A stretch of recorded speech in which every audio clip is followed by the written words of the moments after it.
Man.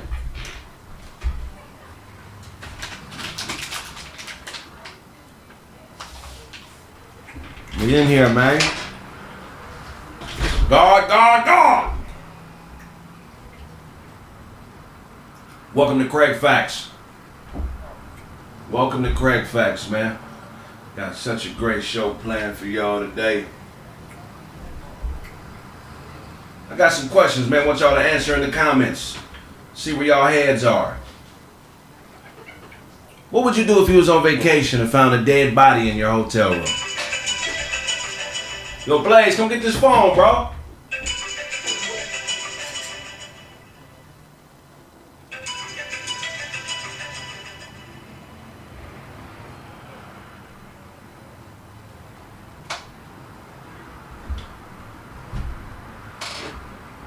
What would you do if you was in a hotel room? You would just switch rooms, huh? Alright. Another question. When bald people work at restaurants, bald people, do they have to wear hairnets? Answers. Let's get these answers as y'all pile. You out. Why you out? You're not going to stay and pray for the body? Maybe try to identify it? Notify the families? What you mean you just out? We're going to go domestic. You in Arkansas. Little Rock, Arkansas. You check into your hotel room, you find an old white woman dead in the closet. What do?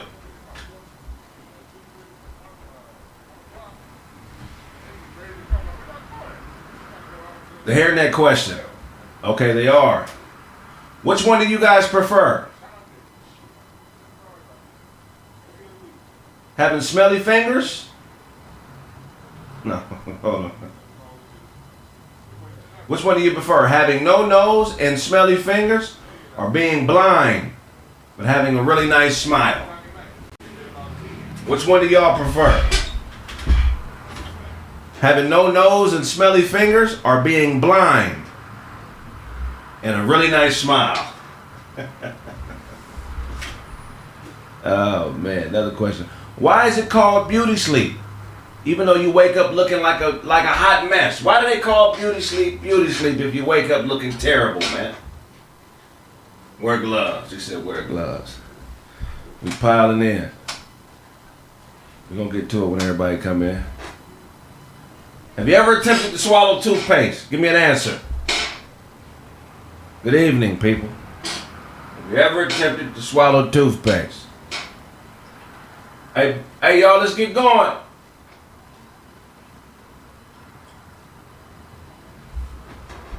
Let's get going, y'all. No.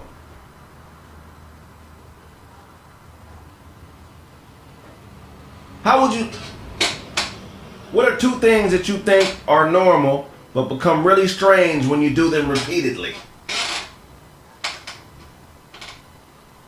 Me, I like turkey sandwiches on raisin bread. I do that shit every day sometimes. When other people find out about it, they think it's the weirdest shit ever. But I like raisin bread with mayo, mayonnaise, mustard.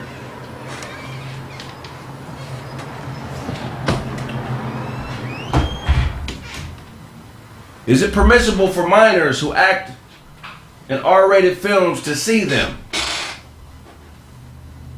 If you're a child actor in an R-rated film, can you go watch your movie?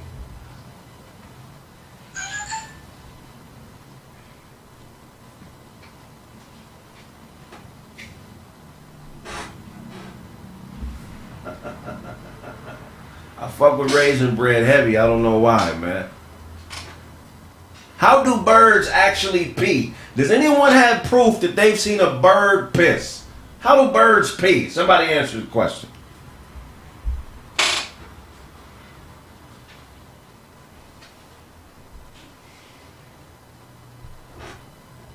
Another question. How many chickens would it take to kill an elephant?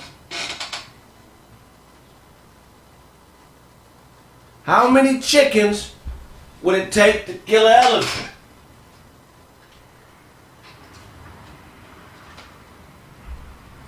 Have you ever unwrapped, rewrapped?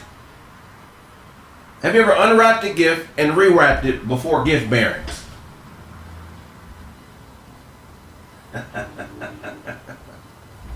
Have you ever unwrapped a gift and rewrapped it?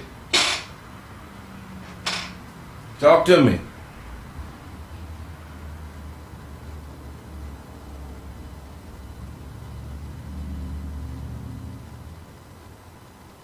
Why is that lemon juice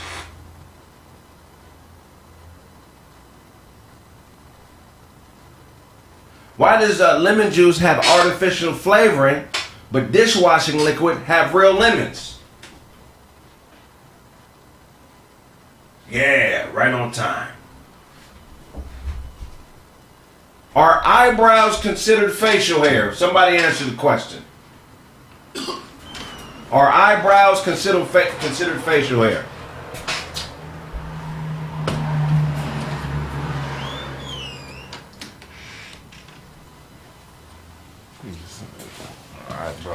Is your time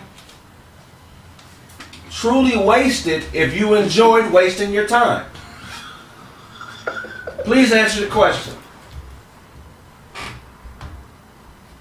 Okay.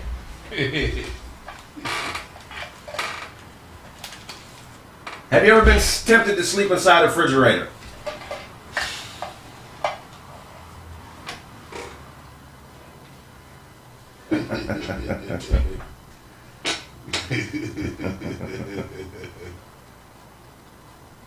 What side of the armrest is yours in the movie theater? I'm right. It's my right. I'll be leaning with my left, with my right, drinking with my left. For me, it's my right. We're gonna get the show going in a second. Why is it difficult for women to apply mascara with their mouth closed? Every time a woman is putting on mascara, she got her mouth wide out open.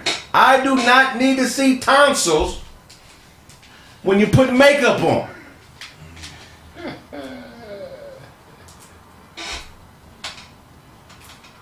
How many pairs of underwear do you actually own? Does anybody know the number? DeJuan, how many pairs of underwear do you own? I think I'm somewhere in the ballpark at 250. Yeah, I got quite a few dozen. I don't know how many though. Sometimes you just go and pick them up because they don't sell. I think I can go 90 days without wearing the same pair of underwear. Yeah. I think 90. A whole drawer dedicated to itself.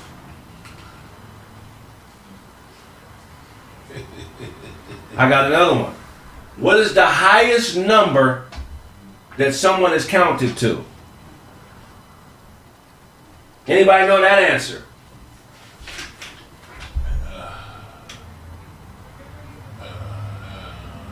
Can anybody tell me the highest numerical number that someone has ever counted to? I can tell you it's 1,000,000. 1,000,000? A man counted to 1,000,000. It took him 89 days. Was it supervised? It was supervised. It's in the Guinness Book of World Records. Yeah, they supervise like a motherfucker. When I learned about this, it made me realize that nothing great is done for no reason. Mm-hmm. Everything great, there's a reason behind it. Okay. If somebody wants something from you, and they acting like, I'm just here to help. There ain't no greatness gonna come out of it. I'm just here to help. Tell me what you want out of it. You know what I'm saying? Jeremy Harper is the man's name. He counted to 1,000,000. It took him 89 days. 1,000,000. He was live on TV for some of the days. It was documented. The Guinness Book of World Records had a camera with him for those 89 days. But he counted to 1,000,000. So he's like 8 hours a day, like a full-time job. Full-time job. Like, why did he do this? There we go. Nothing great is done for no reason. Jeremy had a non-profit. Okay. He had a non-profit. It was called Push America. So it took him 89 days to count to 1,000,000. He raised $10,000 for his non-profit. Okay. Okay, when was this? How long did it take him? It took him 89 days to count to 1,000,000. When did this happen? I'm not sure. Sometime in the 2000s. Look it up. I thought that was the 80s. Something that happened in the 80s. 89 days, man. Okay, that's $112 a day for 89 days. Yeah, that's $3,000 a month. Can you do anything great? Every day. No. Yeah. Nothing great is done for no reason. What's the greatest thing you've done for no reason? The greatest thing I've done for no reason. That's a tough one because I agree with your first statement. Nothing great is done for no reason. Right. Yeah. Why do you holler at all my bitches?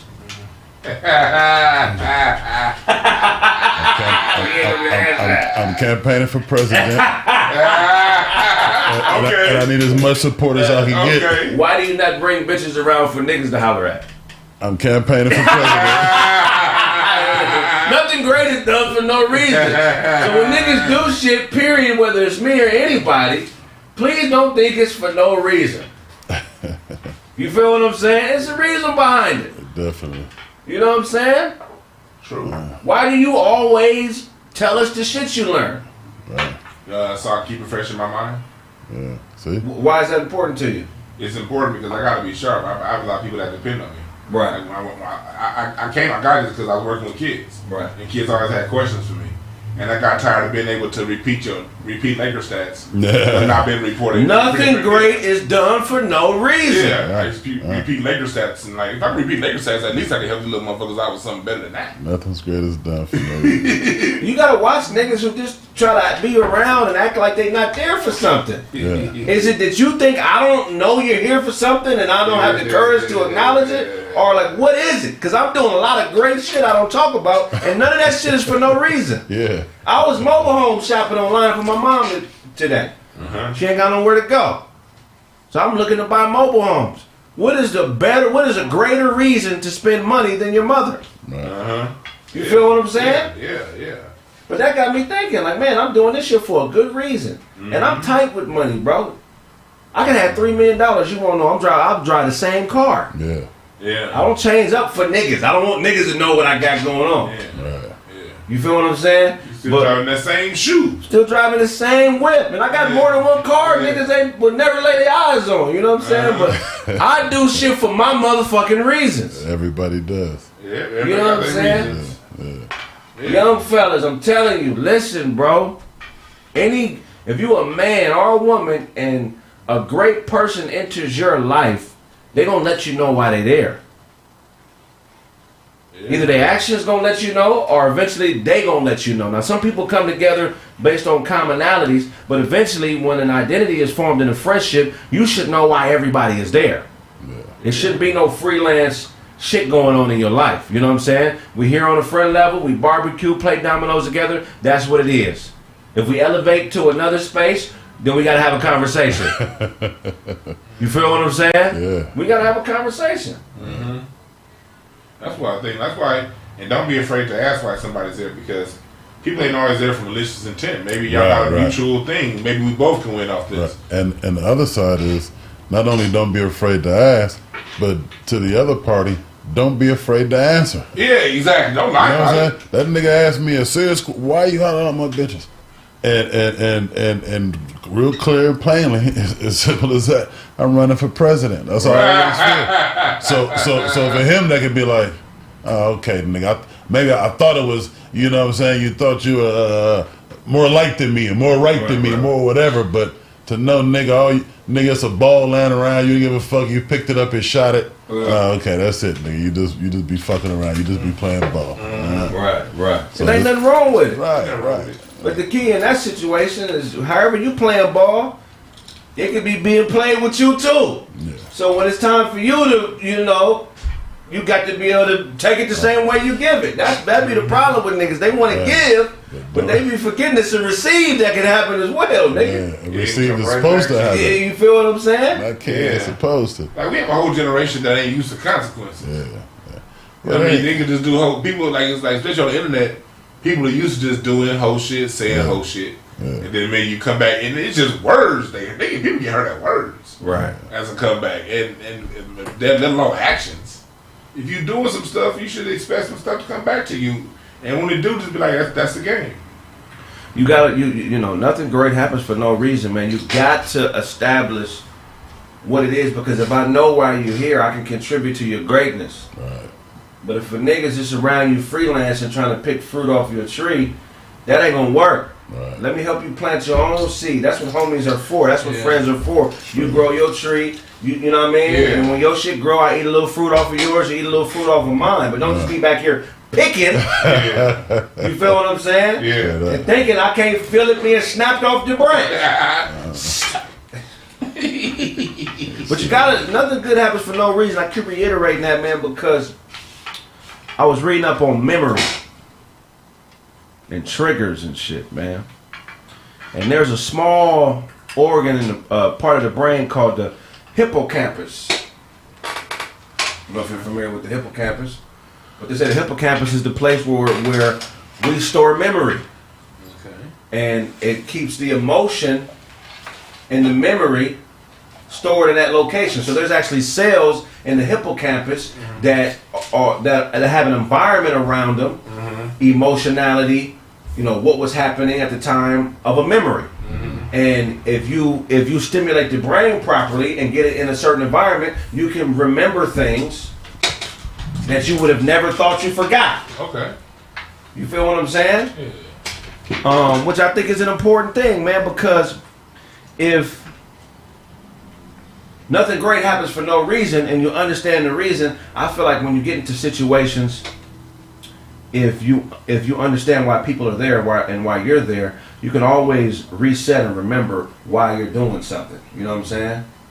If you provide the appropriate environment around whatever it is you're trying to do. Because a lot of times we get full head of steam into some shit and we forget why we're doing it. Yeah, that's true. You know what I'm saying? We You lose lose our sight. identity. Who's that at the door? You can lose. It's easy to lose sight, especially when you're so focused on what you're doing.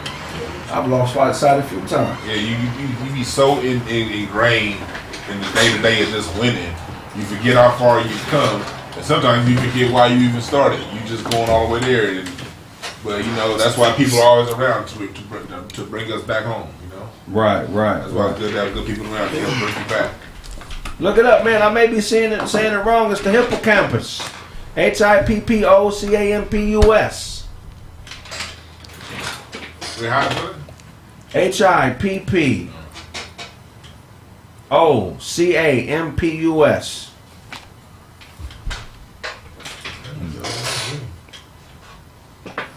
So I stopped here on the way to a cookout. Fuck you. Nigga said dozy, old, and reckless. Goddamn right. Che McQuinn. Hey man, shout out to Iguodala, man. Fuck out of here. Joe Mule Trucking, thank you. You in the truck, you out there looking for lot lizards, huh? Lot lizards. Yeah, but they're actual, you know, there are actual cells in the brain, in the hippocampus, that contain those memories. You know what I'm saying? That contain memories, and the environment and the emotionality behind the memory is kind of like how you triggered it. You know what I'm saying? Have you ever been in an argument or did something that was kind of, you know, stimulating, and you remembered some shit that you hadn't thought about, nigga, in like 25 years? Yeah. What's the last memory that came to you that you didn't expect to come to you? Where you're like, oh fuck, I totally forgot that. I remember like a church song. Like you ever remember like an old school church song out of nowhere? Yeah. You're like, I don't fuck with this shit no more. Why am I singing this? You know the one that broke my pockets? I can never forget it. Give, and it shall be given unto you. It's really one of the songs. Man, And it shall be forgot all them given shit unto you. Good measure, pressed down, shake it together and run it over, shall men give unto you. Y'all didn't hear that? Y'all niggas didn't go to church? I don't remember that shit. Hell no. They didn't have an offering song at your church? That was the offering. That was joint. offering song. We need to go to the same church, but just hey, that was the song. Y'all went to what denomination was that? Baptist. Shit, I went to Baptist and non-denominational. Yeah, My church was not. I was in Catholic. Catholic. Yeah, it's the What they do when same. y'all get money? It was the same song every time. You know the song? Not really. I don't remember that shit. But like, if I hear it, I can sing it along. Right. But yeah, but like, not like y'all can just do off of the tip like that. Yeah, I can't do it. Right. Well, I gotta hear the song. Oh yeah, I know the words, but I don't know that song like that. Like out of nowhere, "Let the Praise Begin" just came in my head. That whole Freddie Hammond song from like the '90s.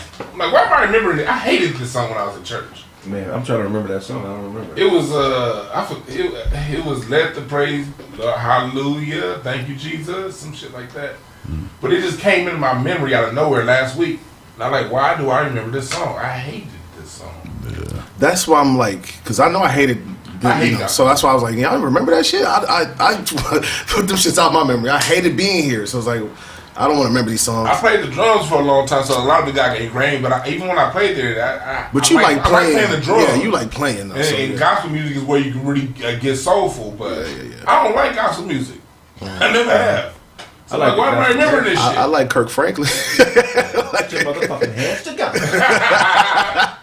You know, that's not the bullshit that song, Silver and Gold. Silver and gold. They told niggas I'd rather have Jesus. I'd rather have Jesus than silver and gold. Than silver. They was lying. And that's back when we used to own the hood. Yeah, that's good. That's a good game. Fortune. They was lying. No, right. shit is untold. And I have grown niggas singing that. They say that lie. It's a good lie. Than silver and gold. It gotta be true because back when we sing that song, Of course it does. the whole church neighborhood was black, and they had this. They kept Jesus, but the people that lived in the neighborhood when that song came out, they all gone and gentrified. So Nothing good happens for no reason. Yeah. Nothing great is done for no reason. Let me tell you something, man. There's a scientist. His name is Chen. The last name's Chen and Ramirez. And they did a study with mice, because mice have a hippocampus as well, like human beings. They did a study where they used positive experiences, neutral experiences, and negative experiences to see how it affected the memory of mice. And so with the positive experience, they would have a female, put a female mouse in the cage with a mouse. And that was supposed to be reflective of a positive experience, and then they would shock the male mouse. You know what I mean? Then they would put something in the cage neutral that it didn't excite it or make it mad, and then they would shock it, right? And then they put something in there for a negative experience, like something that resembled a snake, and then they shocked the mouse. You know what I'm saying? And in this process, they were able to figure out that if you apply a negative or positive connotation to a memory, it makes it easier for you to remember it. So after they did the whole thing with shocking with the male to female mouse, the neutral shit, and then the fake snake, then they just did the buzzing sound without the object. You know what I'm saying? Right. And then they were able to. The mouse basically would snap in and kind of like know what to do. Either it would be expecting a bitch, you know what I'm saying, with the positive one. It would be expecting nothing with the neutral one, or it'd be expecting the snake with the negative shot. You know what I'm saying? So science has been figuring out ways to manipulate memory, because their goal is to be able to use triggers like that shot to be able to control what you can remember and what you can't remember. So that's why it's important for niggas to understand you should never do great things for no reason, because you want to be able to trigger your own memories. These niggas is heading in a direction where if they don't like what Blaze is thinking, nigga, they can send a signal through the radio or do some wild shit and make you forget who you are. Tap into the glasses, change all the vision. Nigga. Yeah, that's crazy. Is somebody at the door? I think they would have run that way. Who is it? Todd. That small ass chair again. What the fuck? John, and that nigga used to letting people down. Big chair, though. Like, come on. Because you like. You go get a big chair. Yeah, get the big chair, man. Oh, yeah. What you gonna drink them with, nigga? He's mad you talking about bring the cup. What you gonna drink them with? You gonna put in your You know hand? what one of my triggers is on a negative memory? What? Is when a bitch asks me what kind of car I have. I don't know why that's a trigger for me. Yeah. I think that's connected to it. I don't know if it's connected to when I didn't have a car, Or when you had the bad one. like what is your trigger when what is something a female can ask you? Where's your trigger? You like it'll take you to a place. At this age, why you not married? That shit, like, fuck you mean? Fuck you mean? I It don't know don't why. even make me angry. I just feel like, why are you pocket checking me? Man? Yeah. Just make me ask what. Just ask me how much I make. You feel? Don't go around third. You know what I mean? Just ask me how much do you make. Why are you asking me what kind of car I have? Right. What was your trigger when you was out there? Damn. I think my trigger when I was single was oftentimes like, where do you work? Like, what do you like? Things like that. I don't mind asking me what I don't mind asking what do I do because trying to get, but where do I work? Why you want to know where? Like, you trying to show up? Right. You know what I mean? I ain't trying to. I like my privacy when I was single. You know what I mean? I don't want to tell you where I'm doing anything. Right. I'll tell you what I'm doing. I ain't tell you where I'm doing it. Right. You know, that was it for me. Like, that shit would piss me up to high heavens. Especially if I didn't know you. And the why you ain't got kids too. That one too. That one too. I'm like, bitch, I'm doing a lot of fucking. I mean, I put a condom on. I fucked 9 times. So I'm invested. I be trying, goddamn. Not that I'm not fucking. Okay, that's not why. It's not because I'm not fucking. Okay, Not because I'm not fucking. Stupid. Then we be having triggers like a motherfucker. Yeah. I think another one of my triggers is Nigga peeling your bitch. You've been talking about that for a long oh time. no, none of my bitches ain't been peeled for me. Oh, good. My pet peeve, I just be talking shit, but Oh, okay. my pet peeve, Sailboats. nigga said sailboat. I heard myself. Sailboats. You know how you find something out from somebody else, but it's not the person? But it was such trivial shit that the person that they could have just came to you. You know what I'm saying? Yeah. How do I put this? I used to have a spot where me and a beautiful woman lived together. And we was in a different type of situation, you know what I'm saying? Alright. And a few brothers knew about it. No, actually 2 brothers knew about me and her because they had been to the crib. And another nigga that's never met her hit me up like, "Hey man, I heard you and a bad bitch live together, man." Oh hell no. That's weird. And there's only one nigga that could have. You feel what I'm So saying? like, why this nigga? Well, why are you talking to this nigga about the bitch that live? Like, what's the purpose? How did that even come up? Like, Yeah. That's too. Like, first of all, how did it come up? And then second of all, why are you telling me it came up? I like the first word you sold. Like both of them. I like the first word you said, weird, and I think it could, sometimes it could be some goofy shit involved, but I think more oftentimes than not, man, it's just motherfuckers' form of admiration. But when have I not had a bad bitch around me? You know. No, but what I'm saying is, when have I not have a bad? You feel I know what you mean. That's like when a nigga see with a girl, like, damn, nigga, like, hold on, what the fuck happened? Why you damning her? No matter how many times you I see always it, got that. it's still the same effect. You know what I'm saying? If you had a Lamborghini last month and you pull up with a Ferrari now, what I'm gonna say? All right, that's that nigga. No, that motherfucker dope too. You know what I'm saying? Motherfucker, open that door. Let me see.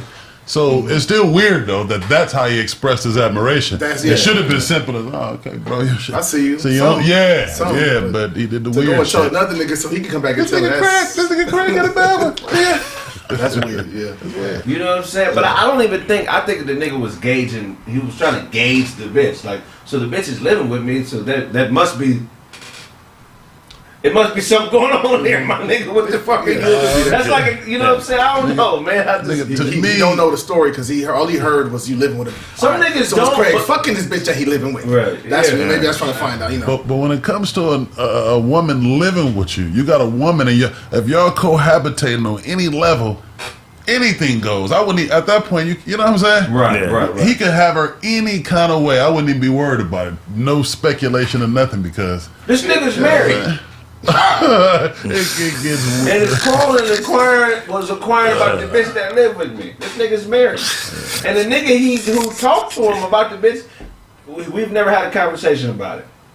Till now. Like Not never. Till Like, never. 'cause I'm not tripping. I don't feel no type of way about it. But I'm like, why are you talking to another? Why don't you talk to that nigga about your bitch? Yeah. Why are you talking to that nigga about? You should have asked him, man. I really think you should have. Yeah. What am I asking? I would have simple How as that conversation come up, you know, like that. Hey, you like that little thing. What you talking about, man? My boy told me this and that. I know you had to tell him. Let him say, "Oh yeah, because I was this," or "Nah, because you know what if he say no? All I said was this." Yeah. That's what he said. Yeah. Oh, he digging your bitch. Yeah. But it's not a problem, right? You know when I feel like when niggas are trying to compete on the low. When they're competing, there'll be times when they lose to you, right? Mm-hmm. And you may not even be aware because you're not competing. You're just doing what you do. Mm-hmm. But a situation that you win in, they may view as a loss because they wanted what you had in that situation. Yeah. Right. So anytime they see you with something that reminds them of that loss, I feel like certain type of niggas, it triggers them. Where they snap into a mode where they go, I can't let this nigga beat me. You know what I mean? I can't let this nigga get the head up on me. I can't nigga, that ain't how niggas... That ain't how niggas that's really move and live their life. They're not living their life based on trying to beat you to some shit. Or figure out, you know what I mean? Like, that ain't what niggas do. That's got something going on. That's the key word that's got something going on. That can only trigger somebody who's that level of nosy. Like, my dad always raised me, man, when a man is with a woman and whatever level he chooses her on, that ain't none of your business. Just walk the other way. I mean, like, I'm so far as, like, I've had plenty of my homeboys crack plenty of my homegirls. I don't ask.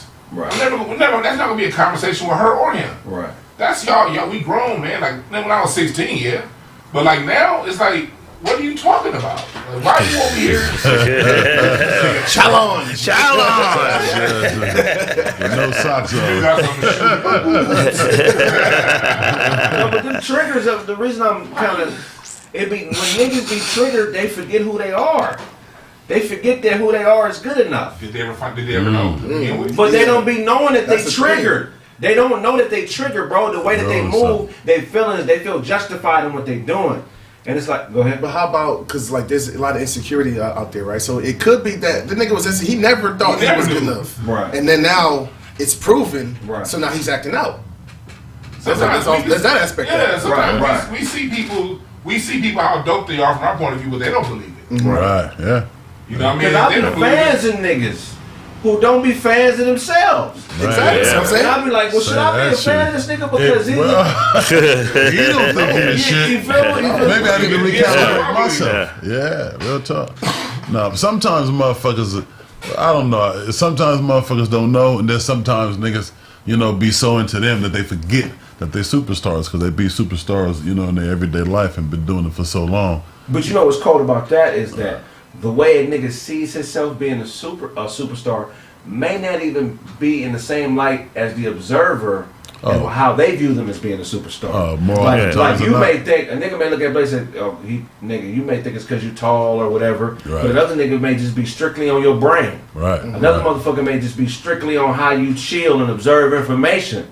You feel what I'm saying? But when niggas get triggered, they lose that observational part of the brain. They get into that hippocampus. And that trigger brings back that emotionality of whatever they perceive as being a bad memory or a good memory or whatever it may be. Right. How do niggas beat themselves in those? I mean, how do niggas beat themselves in that situation? How do they not lose to them? Well, the first thing you got to do is understand yourself and be open to absorb information like that. And say, for me, an example, when it comes to doing some car work. I remember sometimes, working on cars, doing some car work, I'm like, I run into a problem and my mind say, well, I'm going to twist to the right hard. So what I would instantly do is the opposite of what I think, because I know every time I thought something real quick, it always ended up being wrong. You know what I'm saying? Right. 8, 9 out of 10 times it was wrong. So I just trained myself to think the opposite. So that way I allow myself to be me and say, even in life sometimes, something happen, I say, I'm going to beat this nigga up. I tell myself the first thought is an automatic throwaway. So as soon as I get that off my chest, it's got to be because that be skill. That's what I'm saying. Because we at this age, ain't no nigga just putting his hands on no other nigga with no consequences. Hey, it's in every aspect of life. You beat up on any nigga beat up you. Nigga beat up on you, nigga. What's gonna happen? Right. I'm calling somebody. If I can handle it. look, I know too many niggas for this shit to go untouched. Look how I look like, nigga. But you know what else about that, man? That's why I enjoy being me, because I don't care for it either way, man. I'm not with. I don't. It's a lose both ways for me. You know what I'm saying? If I beat you up, you know what I'm saying? What's the odds of me really beating you up clean? This ain't no action movie. I'm gonna hurt something. Hand, I'm gonna be tired. You might rip one of my favorite T-shirts. So you know what I'm saying? It's all about being cool and peaceful and shit out here. I'm at the age where a public fight would be embarrassing to me. I agree. It's a lose-lose. I'm out here disillusioned in front of motherfuckers I don't know. Fighting a motherfucker I barely know. Right. That you look like a straight idiot when you out there fighting. It's not one of them like when girls get turned on. They be like, you fighting at your age? Nah, I'm cool. Unless it's like defending something. Like some things that all right, goddamn, enough's enough. But just like I mean, like a nigga step in your shoes and we gonna go rumble after that. Like, come on. We way past that, brother. I had to be. I'm not even lying to you. Just last week, I had to like come. Hey, yo, fam. They just shoes, bro. Like. My bad, but they just shoes. You do know that. That's it. His drunken. Oh yeah, you right. You nigga. You was really going. You was going to fight over your goddamn Jordans, nigga. Right. Yeah. Why you wear them to the club? That's crazy. Yeah. You gotta have your club J's. Exactly. Goofy ass nigga. I hope you watching, you goofy ass nigga. I was triggered about a year ago. Somebody that I look up to, don't really know too well, but they've been in this comedy movie making game for a while, and I had made my little sitcom. Which is cool. It's a decent little sitcom. I made it with my own money. And I think I stepped to whoever I stepped to, Spike Lee, all them niggas gonna respect it. I love it. That's the only thought to have. That's the thought. That's the motherfucking thought to have right there. Shit. So the person that I hollered at, who I look up to, I'll probably say his name during the show. He gave me his number, gave me the time of day, but I could tell he wasn't taking me serious. And I was triggered. So I went from just trying to share my art to trying to prove to a nigga that he should be fucking with me. Yeah.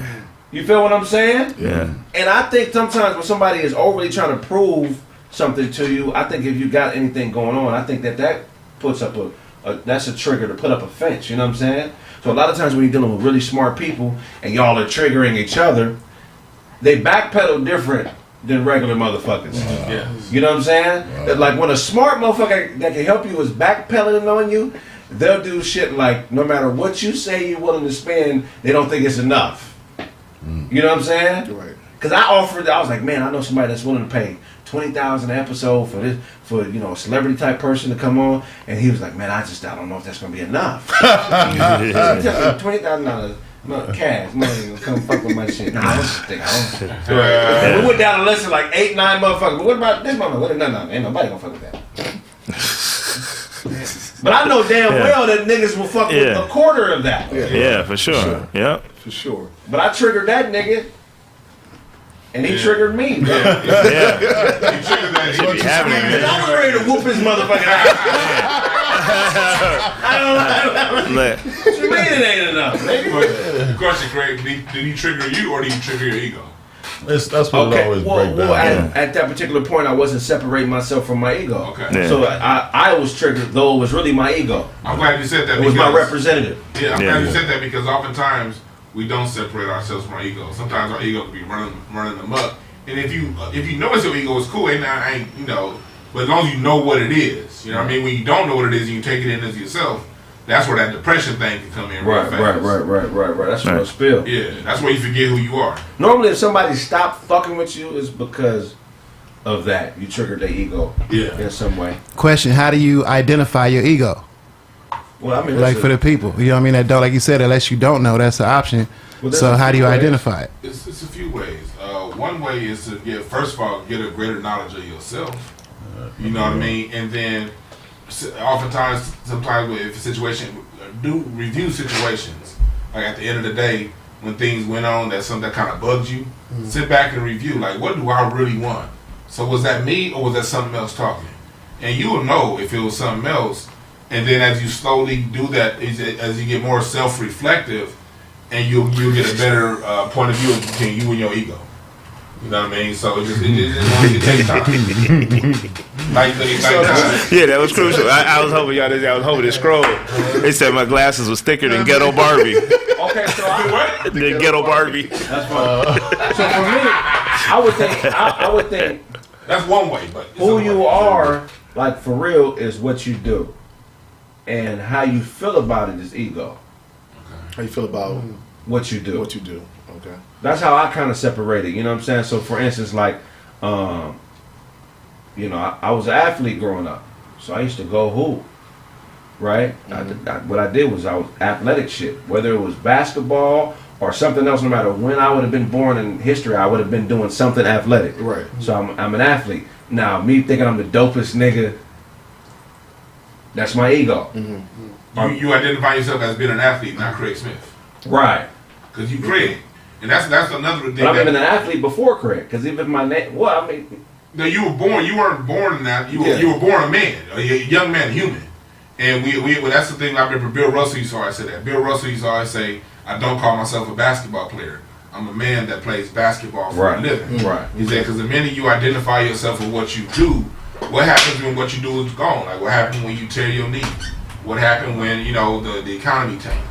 And I know, like, for me, like, that's a big old thing when you identify yourself for what you're good at. Because who you are is bigger than anything you're good at. Like, because of your greatness, that feeds into whatever you're good at. But if you put whatever you're good at first, you minimizing yourself and you and your ego. So you wouldn't. So like, let's say y'all are comedians. You wouldn't call yourself a comedian. Like, how do you address that then? No. Comedy's what I do to make money from time to time. So you dress it like that. Yeah, like I'm the one. I just do comedy. You do comedy. Yeah. Okay, got you. Yeah, I'm the one. Got you. Yeah, I'm not gonna lose myself in shit. But I think I learned that from hooping, because my whole life growing up, I was a hooper. That's the reason I didn't gangbang. That's the reason why I didn't get in a gang of trouble. I got cousins my age, what I'm saying, that's murderers, and we grew up in the same vicinity, but I chose one path, they chose another path.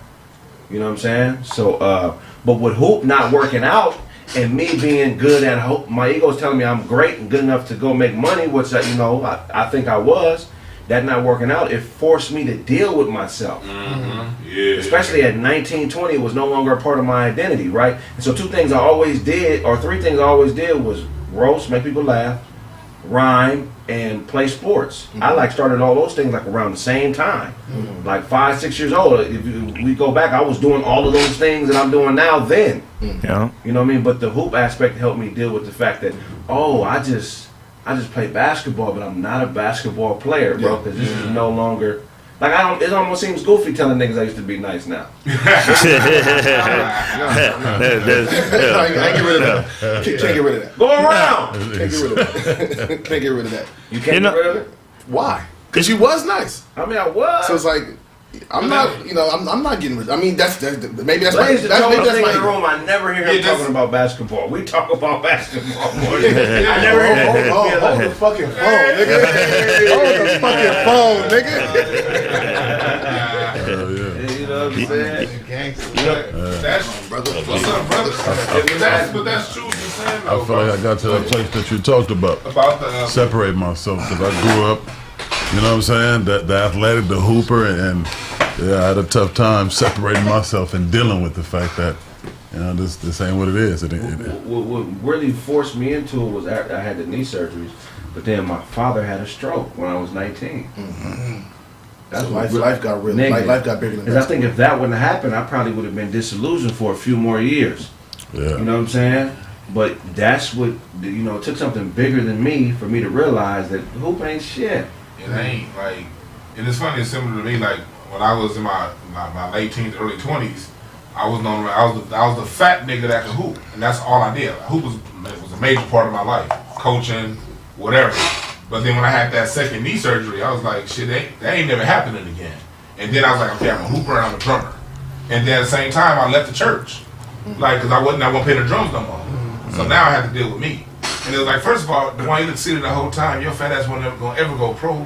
You just was a weekend hooper nigga. You know what I mean? That was good at Venice Beach. Right. Now, I wasn't ever gonna get playing Australia, no shit like that. So ultimately, it was a good thing that that delusion got stripped from them. Well, I just Australia nowhere. It was maybe some more. Stupid. But out there with the grass skirts on. The grass skirt. Eric Falani. Kraig went shopping in Mr. Rogers' closet. But like it was stupid to begin with. Right. Even if you do play, like, even if you do make it, and you play 10, 15 years, make $150 million, you're still gonna be retired by the time you're 40.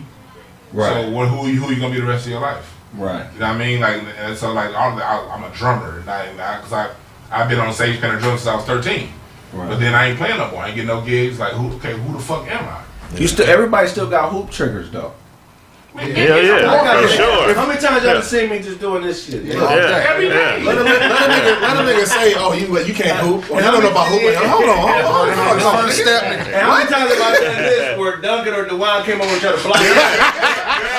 Shit out here. That shit out of here. Yeah, let's do some post shit. This motherfucker come up, nigga, okay. I'm almost nigga tired of me leaned in by a drop step. Those are positive triggers. Yeah. You know what I'm saying? Those are positive triggers, man. Nothing good is done for no reason, man. At some point, that was a good thing in our lives, and we get triggered by it. I think my triggers when I'm around a bunch of niggas around my size or bigger, I just, in my subconscious, hoop comes back. And I feel like that's why I be doing that shit all the time. You know what I'm saying? Because most of our lives being around a bunch of niggas like that, I mean, we was going to hoop. Yeah. Like anytime I see Blaze, like, okay, how am I gonna get a shot over this nigga? You know what I mean? My first thought, how am I gonna angle this? Pump fake. Pump fake is the devil in him. He's never.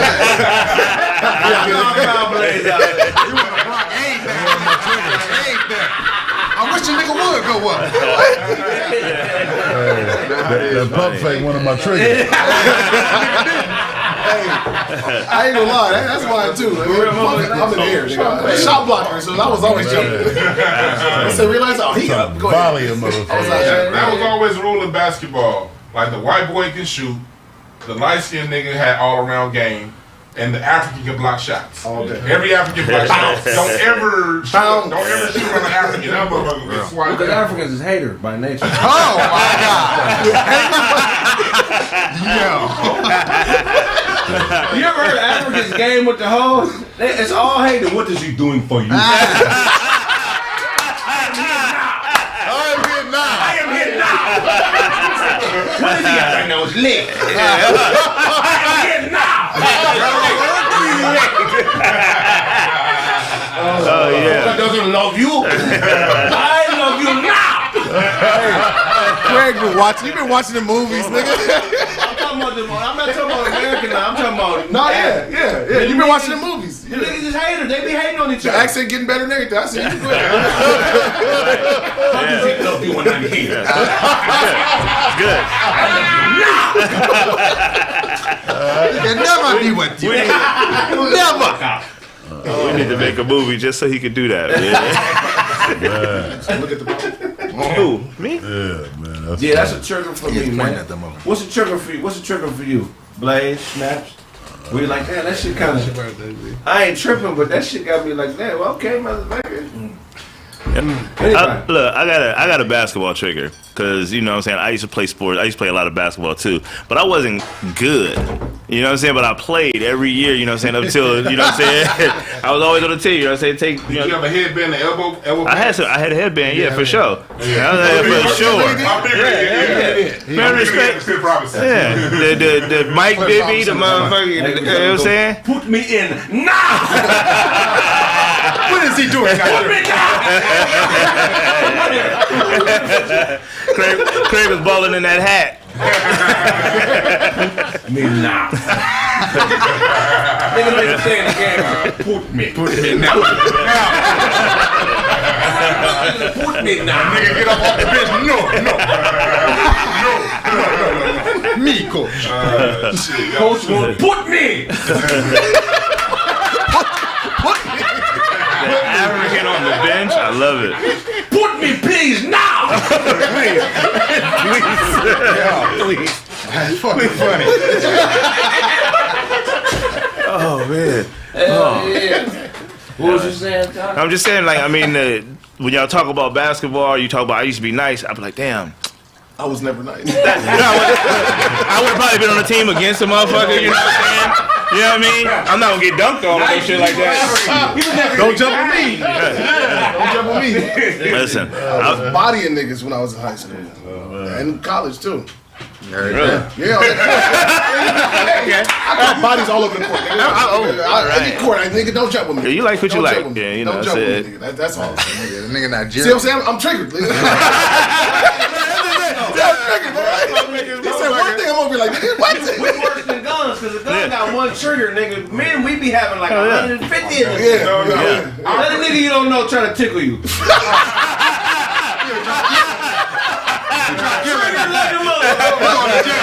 Oh, he really trying to get in there. Triggers, nigga. Hey, Kraig, I don't know if you remember this, but the last time I ever hooped was when we all hooped at. It was me, you, Brent. We was out at the park. Remember? Yeah, that was about 4 or 5 years. Yeah, like Ponce at the park. We all went to hoop, and it was like me, Kraig, Brent, and like, a bunch of comedians out there hooping. And it was at one point in the game, something that happened where like Kraig had like, I think you had like missed a shot or somebody had like defended you hard, and you got real serious for him, like real quick. Yeah. And Kraig was like, this nigga don't know, man. I would really fuck this nigga up. And he was like, this nigga don't know. I mean, I get out of me. I can't bounce like I used to, nigga. And you caught yourself, and nigga, we finished playing the rest of the game. No, I'm But there was a point where you was like, all right, this nigga. Yeah, that's my real hoop mentality. I played like a savage. My dad, nigga, He muttered that to himself. No, he kind of walked away. He wasn't even trying to be like big. He walked off the court, kind of looking the other way, like, man, this motherfucker right here. But one of my triggers is not being taken serious. That's one of my triggers. Okay. You know what I'm saying? And being in the family that I have, my grandmother had 10 kids, and it looked like this room. It wasn't all dark motherfuckers. It was niggas with light with green eyes, motherfuckers blaze color, snatch color, all the way to black, like Nigerian black. Mm-hmm. So I've been around the dynamic.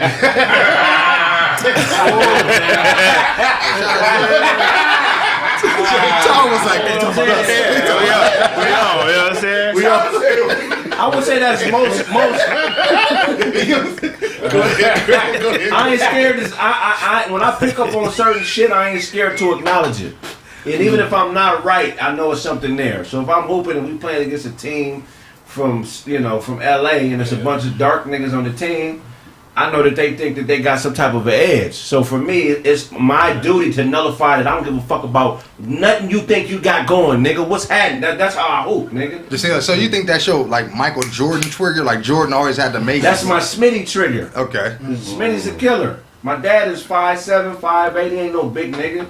You know what I'm saying? The nigga's a different type of nigga. So he taught me through watching him of when it's time to flip the switch. Niggas got to remember why you did it. If you tripping, like for real tripping, then everybody if you gonna do it in front of motherfuckers, they have to know that okay, this is what's coming to me. If I get that nigga to go there, you know what I'm saying? I just think watching my pops blessed me with the ability to stop myself from getting to that point. You know what I'm saying? But on the court, Smitty comes out of me. Yeah. And Smitty, nigga, I ain't no motherfucking joke. That's his motherfucking. I ain't no motherfucking joke, my nigga. Yeah. And as soon as I hear him say that, nigga, it's a whole other Smitty. And that's my hoop. Yeah. Because 80s basketball was different. 87, them niggas hoop different than we hoop, like in the streets. Knock your That's what I'm saying. It wasn't like, because right now niggas are talk, like, all right, nigga, all right, after the game. Like, nah, ain't no after no game. We finna shut this whole gym down. It ain't age raised, though. Somebody said base. Nah, you just think that about light-skinned niggas. If it's team for light-skinned niggas, I'm gonna think that. I mean, I'm aware of that. I just think it's man shit. I think they Steph Curry out here. It's man shit. Yeah. These light skinned niggas think they can shoot. Yeah, I'm finna do that shit out. Let one of them come to the hole. It was a shootout. Was it like today? Yesterday or today? In what the fuck was that? Rialto or some shit? Really? I had some kids were on a fucking field trip. Some niggas was playing basketball. Just like he was like looking at that movie. Was that Juice or something? Nigga got his ass whooped. Mm-hmm. So he went and shot the nigga. It was a shootout in the fucking park. Damn. Over a basketball game. Fresh. Whatever. But it happened in real life. Fuck the movie. Happened today. Today in California. Some kids, some 16-year-olds. Some 16-year-olds playing basketball. Got into a shootout in the middle of motherfucking. White man can't jump. Nigga named Birdie in the movie. That nigga didn't see the shooting, right? And Bernie Mac was like, hey. Josie never seen the real version of Juice. That's how you feel? She's having that Wish's Park all the time. Yeah, I'm already knowing. Wish's Park back in the day, yeah. So bitches asking me what kind of car I drive. Motherfuckers not taking me serious. That's 3. What's another trigger? That's 2. That's what 2? That is 2. I had 2 of them. Still said 3. I thought I said one more. You did say no. In basketball, right? How much money did you make, like within the first little bit of? What's the trigger for you, Duncan? Or nigga, like that'll trigger, nigga. A nigga bragging about his bread. Right. You know what I'm saying? I don't like that shit. No. I don't, like, cause you know what I mean? You don't know, like, that shit is stupid. Like, okay, nigga, and? Okay. Yeah, nigga, I'm this, I'm that. Then you get to, like, most of them niggas ain't shit niggas, though. You know what I'm saying? Nigga, that's the first thing you go to. Like, I'm a good nigga. I look out for niggas. You know what I'm saying? Then you say I look out for niggas because I got bread. Yeah. Okay, but nigga, like, I got bread. Nigga, fuck what you talking about, nigga. Yeah. Like, them niggas irritate me, bro. And that shit weak. Like, that ends the conversation. Yeah, cause like what? Okay, now there's nothing to talk about. You know what I'm saying? Now, okay, nigga, now you know with the material. Now I got to see how many boats I got to get. Right. You know what I'm saying? Is that hating when a nigga tell you? Is that hating if a nigga is bragging about how much money he has?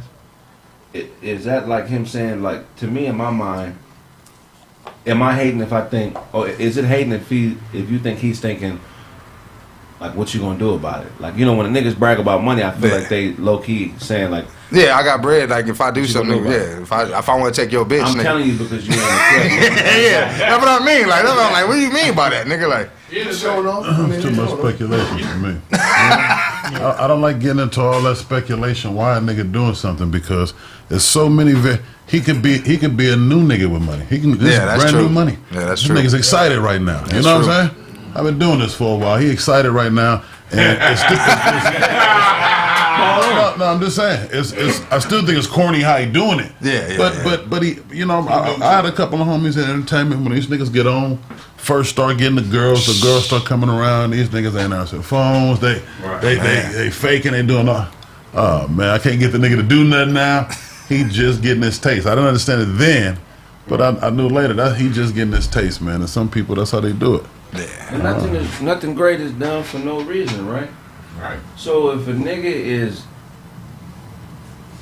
I think it's important to know why niggas are doing certain shit if you gonna be around a motherfucker, right? Mm-hmm. Like if I was always talking about like my bread around you niggas, at some point you would be like, look, somebody would probably ask me, nigga, why you always bring up the fact that you got $20? Somebody should.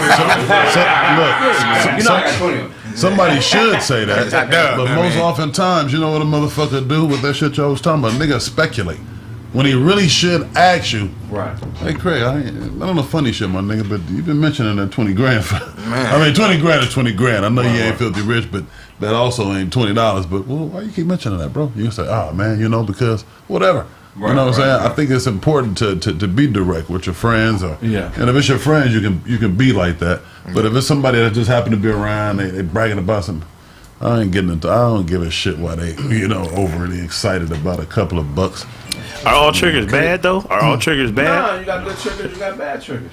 I think the hoop trigger, that's the one I brought up. That's a positive trigger. Right. I think anything that has to do with keeping yourself in shape and, you know what I mean, keeping that confidence up. Yeah, that's a positive trigger. Yo, but on the lines of what you was saying about the dudes, the niggas bragging about money or some shit like that, do you think that that's because they see something in you that intimidates them? I think so. Now they gotta one up you. That's a lot of it too. You get what I'm saying? It could be your regular day to day, but it could be something that nigga see in you that he don't got. You feel what I'm saying? So now I'm finna. Well, let me tell you what I do got, nigga. You know what I'm saying? I'm gonna show it. You feel what I'm saying? It's somebody who don't know themselves. Right. They don't know that they got their own gift over here in this pocket. Right. But they want your gift. Right. And they see you as selling that gift because your gift puts you in front of people. Kraig got a bunch of jokes and people laugh at his jokes. I want that to be my gift. And since he got it and I don't, I'm going to bring him down. When really, you got a whole gift over here that could generate probably more money for you. But you ain't never looked at it and found out because you so busy looking at what's in the spotlight. Right. Can't do that. Like, you don't realize, like, a lot of us in the spotlight, you don't fucking want to be in a goddamn spotlight. Right. It's just our talent kind of got us here. That's not the first thing. The first thing is just being creative, nigga. That's what we really care about. Niggas want to be creative. I still think that goes back to a lot of speculative shit. Like, you know what I'm saying? Maybe he is trying to one up. Maybe he trying to say, hey, that's dope. You're a superhero in a comedy world. That shit flies a motherfucker. But hey, just remember, I'm worth something too. Yeah. Not to one up you, but hey, I can't help you write a joke. But if you ever need funding for one of those buildings, man, I'm the 20 grand man. You know what I'm saying? That's somebody who knows that shit. We ain't talking about that energy. That's a different type of energy. No. But it's people who like that, and the way they express it might not be as clear as that. Being antisocial? No. They might just be bragging, like you said, just bragging about, oh man, I passed today, man. I'm up. Yeah. Money is club, whatever you drinking. That might be just how they express it. That might how it come out. No, but really, he could be one of those people that say, you always shining the wine. Every time we go out, you got it most of the time. You know the people, you know the place, you got it most of the time. Now that it's my turn, now that I got something to bring, I'm just excited about that. That person exists. But that's what we talking about. We talking about a person that has to tear you down. Mm-hmm. Right. We know because there are people who are like, if a person could just be, look, this is what I do, and what I do is separate from what you do, and I'm big in what I do. That's just confidence. I love confidence. All day long. But it's great to be confident, and it's good to be a little bit boastful. I'm cool with that too. Yeah. But what I'm not cool with is you got to tear this man's gift down to produce to talk about your gift. Mm-hmm. Your gift is independent from his gift. That's where we draw the line. And that's the reason I wish, for me personally, I wish what I was doing was simple enough for you to be able to go get it from one person. Mm. But if a nigga's doing anything worthwhile, there's no one person that you're going to be able to get that's an extension of that person that's going to give you the whole game. Yeah. If you really want it, you got to go to the motherfucker. Mm-hmm. Right. You feel what I'm saying? And humble yourself and be like, hey, bro, I'm just trying to figure it out. I'm just like, how? And then just be prepared to receive the information and get it as it comes. You know what I'm saying? but some of them people, like we was talking about, them ain't the niggas you want to go to though. Who you want to go to? You feel what I'm saying? Because I mean, if a nigga is in your face flossing or flashing money on you, why the fuck would he give you the information to get the shit? Yeah. You know what I'm saying? Like I'm saying, if you see a dude kind of cool and you see like a homeless nigga on the corner. Which nigga you think he gonna flash on first? Not the homeless nigga. The homeless nigga, right? You see what I'm saying? So don't represent competition. So why would if I don't represent competition? Why the fuck would I help you get to where I'm at? Right. You get what I'm saying? That's true. Niggas like that. Plus, you gotta ask to find out. Plus, a lot of times the cats that talk about the money. Hold on. They're trying to reset the hierarchy of the environment or the room. So sometimes it's like, no, let me bring this up so I can reset where you stand in this room. Right. That's true. And sometimes, Peacocking. Some people do it all the time. Yeah, that shit, I don't know, man. That shit don't Ain't nothing wrong with it. It don't work. Yeah. But it feel like it when you're doing it because we've all done it in our own way. It feel like it's working, but it really don't work. It stops nothing for nobody else. You may gain a little bit of attention in the process, but you don't really gain no footing or no leverage. Yeah, you're right about that. And it's taken away from you. Like Blake, basically what you said earlier, especially when we get that first wad of money in our early 20s, late teens. You can do some dumb peacocking shit. Stupid shit. You know what I mean? So I remember it was late teens, early 20s for us. To some brothers, man, 40 years old. Yeah, exactly. Right. 50 years most old. Cats, they not just even getting it. Most cats is gonna get it.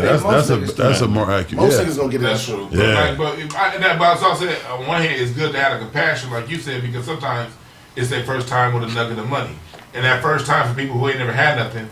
They go do some peacocking ass shit. That's a fact. I mean, what's one of the things where you just kind of sit back and you just watch because you know what's coming next. Because the people that hold on to it know it's bigger than that. Right. The people that peacock, those be the ones that's gonna lose it. So you just you step back and just let it happen. Right. You don't need to go around demeaning them and saying you this, you that. Life will teach them. But man, nothing great is done for no reason. So if somebody's trying to get the upper hand on you by doing that, to them that's a great thing. You feel what I'm saying? Yeah. To them, that's a great thing. They winning. Yeah, and they won. And that, to them, it's because I'm up on Blaze. I'm up on Snap, nigga. So every time you see me, you're gonna be triggered, reminded, nigga, Yeah, that's I'm out front on this, nigga.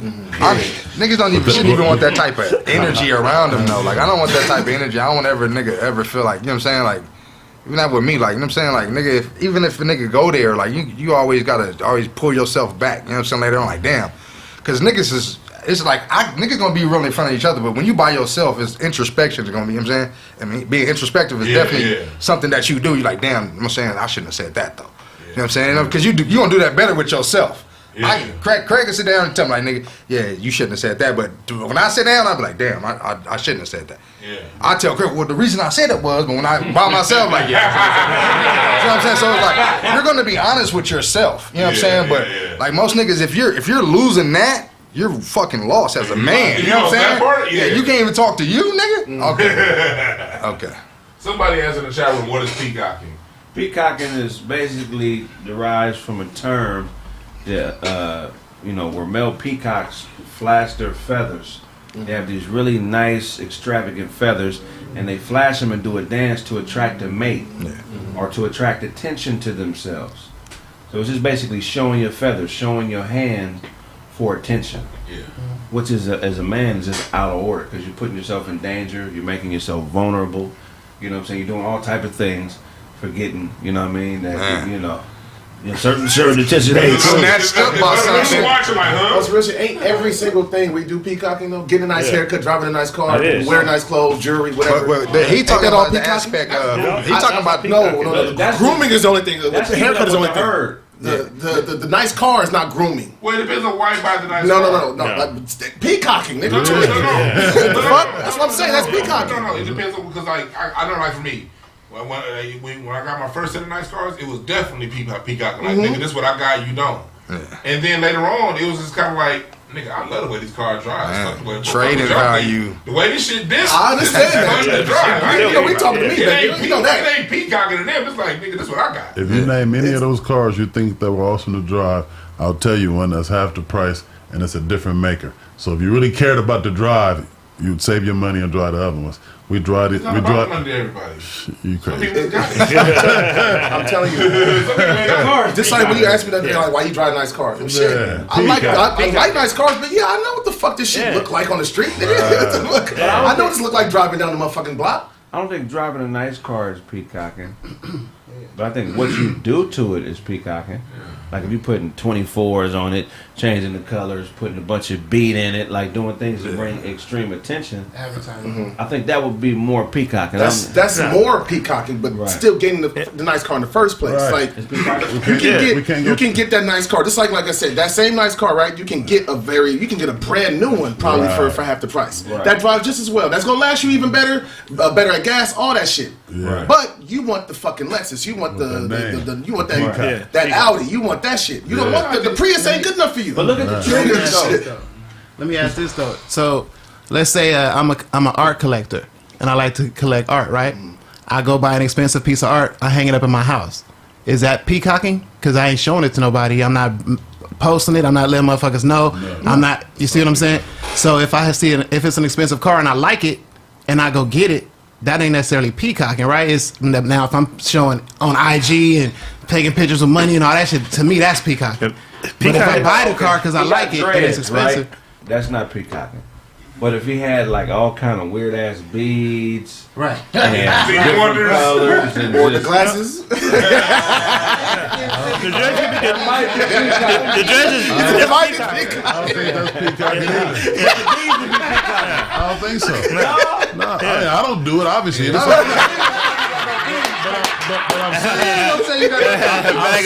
I've seen people. I don't know about the beads. I've seen some dudes with the different styles, and that's just the way they style. They do. You know what I'm saying? It's a style. Going back to the car thing, like I look at my dad. No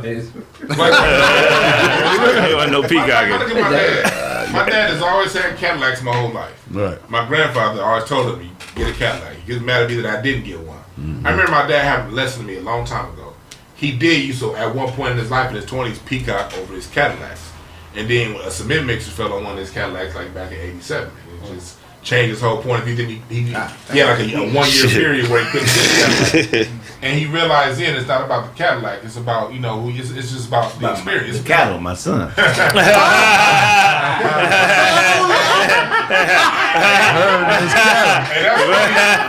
funny, Kyle. That's funny, but Pops is like, it's just a Cadillac. You know what I mean? It's just a Cadillac. A Cadillac just happened to be the car that, you know, Pops drive. Right. My mom has had other cars. Like my mom has had more expensive cars. He won't drive them motherfuckers. Like for him, it's like I like the way my Cadillacs roll. It ain't about nobody else. I'm used to driving Cadillacs. Man, I think. Hold on, nigga said the melanated man. Nigga don't know man. Fuck you, nigga. What you say, Kraig? Triggered him all out of street.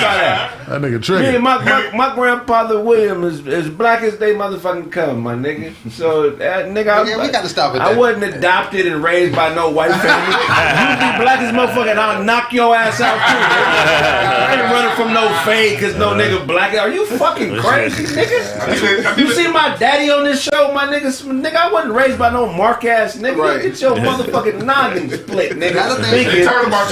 That's black people shit that like that. We don't. You know what I'm saying, I don't think they do that in Africa. I'm triggered. Like Trigger warning. Taking you serious. Yeah. I really don't give a fuck about it, but when niggas say it in my back of my head, I'm like, all right, my nigga. They talk about I done already planned your murder. You don't even know. No idea, nigga. You dead as a motherfucker. If I get you in that here. Right here or dead as a motherfucker. Don't let me. I don't give a fuck about that. Our melanin comes in all types of colors. You know what I'm saying? But when niggas be color conscious like that, they're trying to latch a trigger onto you. It's somebody who bought into the bullshit that was sold to them. Right, Cadillac. When they come down to it. Your daddy bought into that bullshit. They got it. I mean, they got it. A lot of it. He love it. You don't drive bullshit limo, so it's like, I got a bullshit limo? That nigga got a bullshit limo. Nigga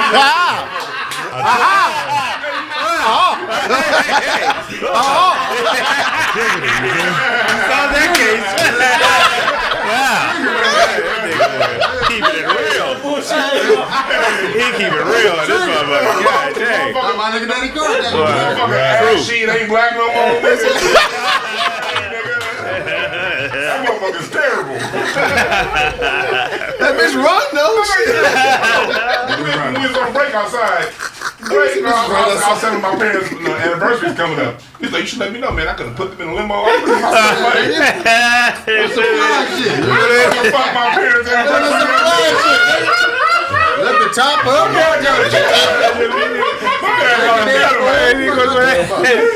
My dad got a Cadillac. You don't need that shit. Put him. He said, put him in the Buick, man. Put him in the limo. It's a Lincoln. He said it's Lincoln Hurst. A Lincoln Hurst. He said Hurst. It's not the Hurst. I'll let you rock. It's a vampire in Brooklyn. It's a vampire in Brooklyn. It's been a lot of blood sucking that motherfucker. Shut the fuck up, goddamn it. But like, it comes down to preference. I think it comes down to your intent. Oh shit! Right. I mean, all things exist. You know what I mean? I look at like one of the dudes that I used to, one of my business mentors. He always had nice cars. He didn't give a fuck about cars. Right. But at the end of the day, buying $100,000 car for him was like us going to 7-Eleven. Right. It was just like shit. Let me just get a car. So it's not always like what it is. It's about really. I think whatever you get it for, you good at. You justify it getting it for it. If you are flexing, then flex all goddamn day. Ain't nothing wrong with it. It's always no nigga gonna pull up to you in ain't nothing wrong with it. A nigga gonna pull up in a better car. Oh, we're gonna do 1580. Y'all ready? Oh, okay. I forgot about that. We're gonna go on the regular radio, man. And 5, 4, 3, 2, 1. Welcome to Kraig Facts on 1580 KBLA Talk Radio. If I owe you something, get it from God. God. I'm your host, Kraig Smith. How you doing, fellas? What's happening, man? Yeah. Hey, man, great show today, man. Shoot, I got a few questions, man. I want to see how y'all respond to these questions. You right. don't know the answer, guess. Why do you think boxing rings are square? Because you can't run around in circles. Okay. Hey. That's a good answer. Have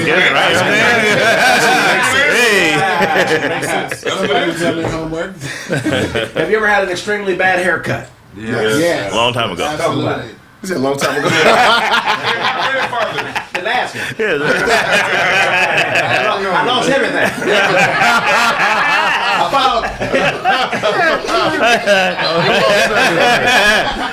About hair eruption. It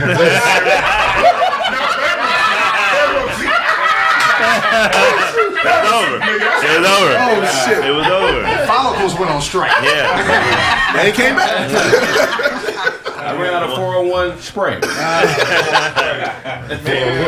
Clyde Drexler, man. My grandfather took me to get a haircut when I was like 10. But I wanted, it was these old dudes on Vermont and Vernon. Middle of the hood, these old brothers. Like they probably bought that barbershop back in the 40s. The first time niggas could move on Vermont and Vernon. And the first time these cats can move on Vermont and Vernon. They didn't give me like a fade. They gave me that Evander Holyfield boat cut. Oh, right. You know the one that starts up here? You talking about that ball rock? Yeah. That ball rock. You had that slide punch to get the haircut. So you should have The picked old Ryan. Filipino man. How old Filipino? Dressed like Ryu. And cut you with a ninja star. And I had to go to school with that, man. Go to middle school, and elementary school with that. You was already the fat kid, and the haircut ain't gonna do that. I don't even notice that haircut. I do body Mr. Right. I do upper body right.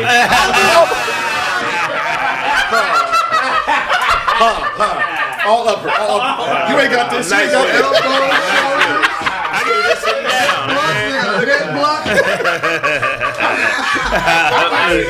Everybody right. I can deal with being fat because I've been fat my whole life. I can't deal with bullshit limos. I can deal with being fat, but I didn't choose that haircut. Okay. It's like when you think you about to get a fade, you think you about to get a Mike Tyson, but you get a Holyfield. That Mike Tyson haircut. Mike Tyson one was that was say, cool. not the one with the part. That's why I started cutting my hair because Pops was doing his. Give me that bowl cut. That's all you know how to do. Give me the bowl. I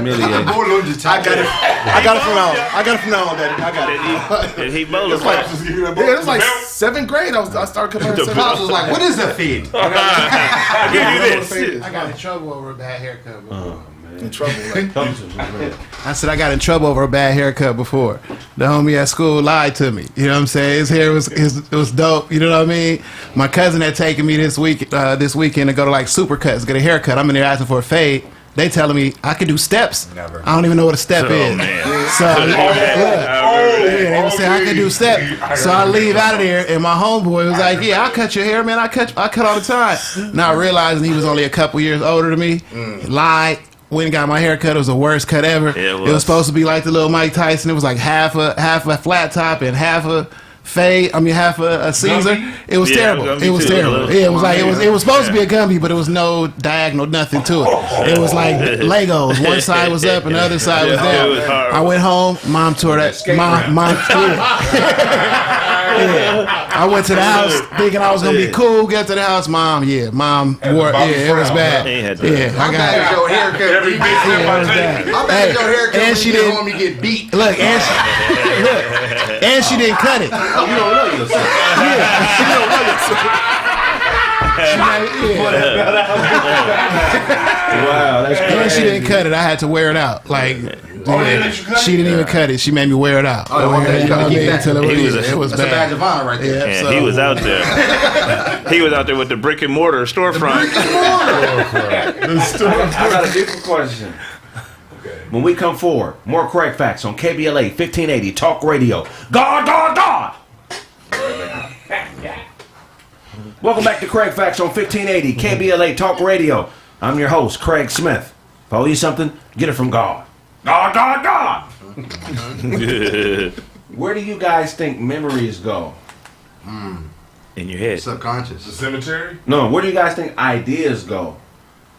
if you don't act on them. The next person. So to go over to the next person. Michael Jackson used to always say, "I stay up till 3 in the morning because if I don't get the idea, Prince is gonna get it." Oh wow! Hey, you know what? That's like you said that. I have thought about that also as a musician, like being up doing beats. Like, man, I hear a sample. Like, man, if I don't sample this, somebody finna grab this right now. I gotta flip this right now. That's crazy. I know someone that sang background for Stevie Wonder, and she said that you had to be on. He put you on retainer, but you had to be on call 24 hours a day. Because he'll call you at 12 a.m. Be the studio at 3. You know what? Here's a weird reason why I think we all hang out or groups of people get together. I think groups of people are metaphysically attracted to each other because at some point in their life they've had the same idea and it transferred to that next person. And none of you guys used it. Okay. That's deep. And the commonality could be we all lost opportunity, you know what I'm saying? Yeah. I think that's a possibility, man. I don't know. That's crazy. Where do you think ideas go when you lose them? In his glasses. Yeah, right up against the glass.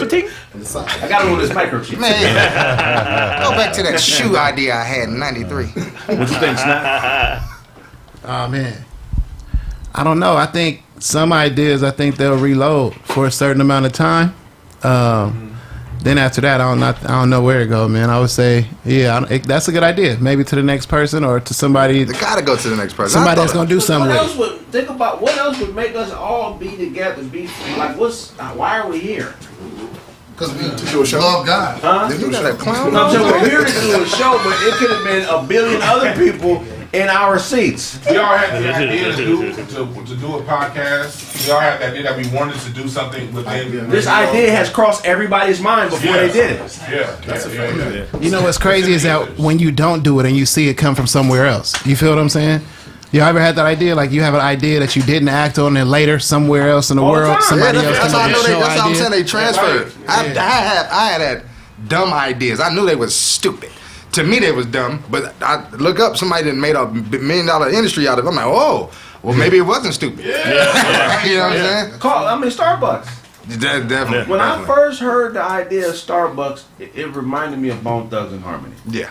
I'm gonna tell you what. When I found out Tell me why. when I found out about Bone Thugs and Harmony, when I first heard the idea, there's no way that can work. They're going to be singing about criminal activity and harmony. Come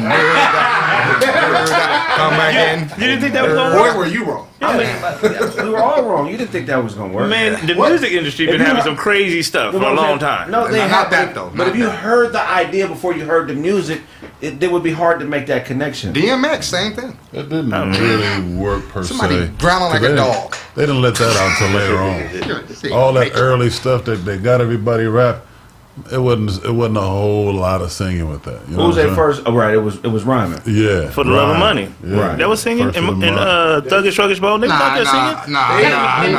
Yeah, there you go. A little bit, but they was Somebody come rapping. in like, I got these gangsters, these killers, man. Do Busy want to do his part. and they rapping about the streets, but in like a temptation way. They over the fire. Everybody did have their own tone. Deep voice to a high Rob, voice. steal, kill, and I'm gonna miss everybody. You wouldn't be in the ballpark. You wouldn't be at the family. Especially then. They gonna have hits from Especially Mariah back Carey. Yeah, it wouldn't happen. They gonna have hits You from can't Mariah have Jonas Carey. rapping back then. They didn't do that though. They was completely. They started off the complete opposite of where they ended up.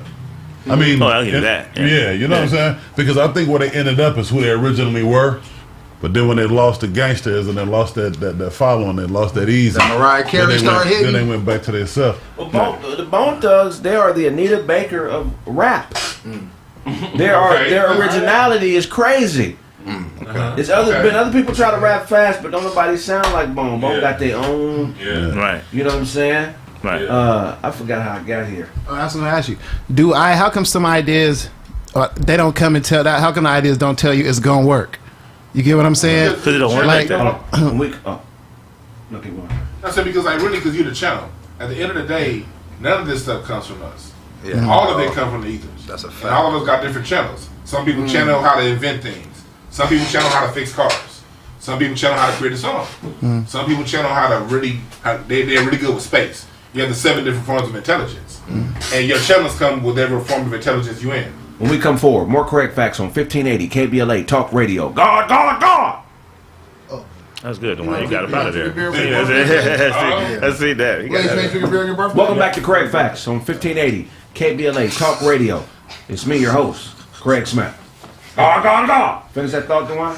But like we all have different channels, and that's why it goes back to knowing yourself. Right. You got a whole other channel over here that channels some great stuff that the world needs, but you're always looking at this person's channel. That's a fact. We channel what we channel, but it's out there in the ethers.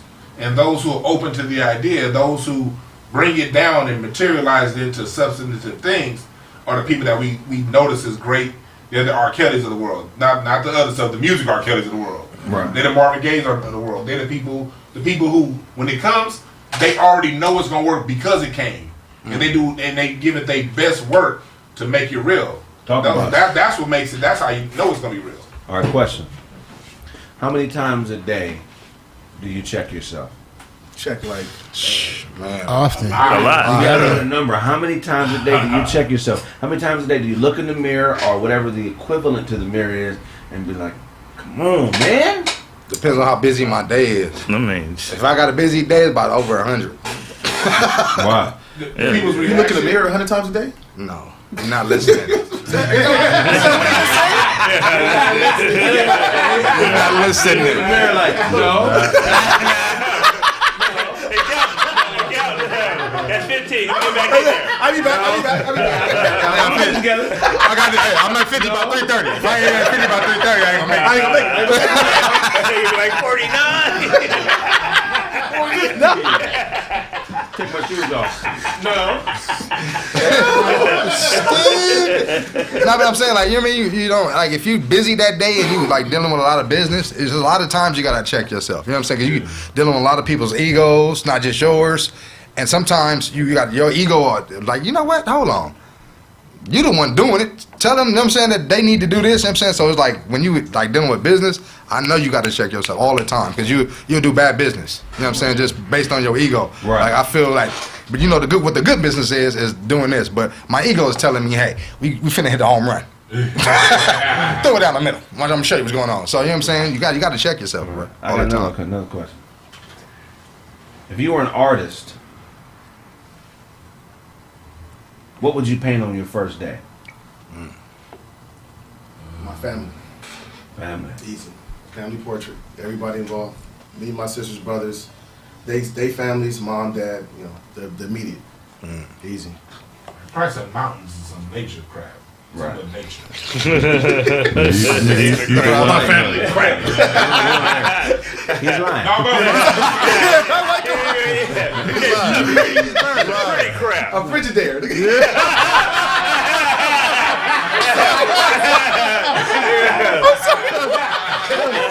That nigga said Frigidaire is funny. Todd, what would you paint? Something abstract, just abstract art. Because when you said it, a bunch of things popped in my head. One was like a limo, ashy limo. And I was like, I don't have that paint color. So I don't got ashy in the box. Yo. That's funny. That's funny. That's funny. try to do something else.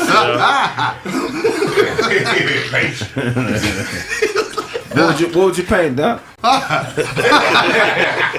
don't know. Space, something in space, man. Something got to do with the space, man. I'm saying, thinking about that a lot lately. I don't know. Yeah, Yeah, man. Paint a mountain, which it makes sense.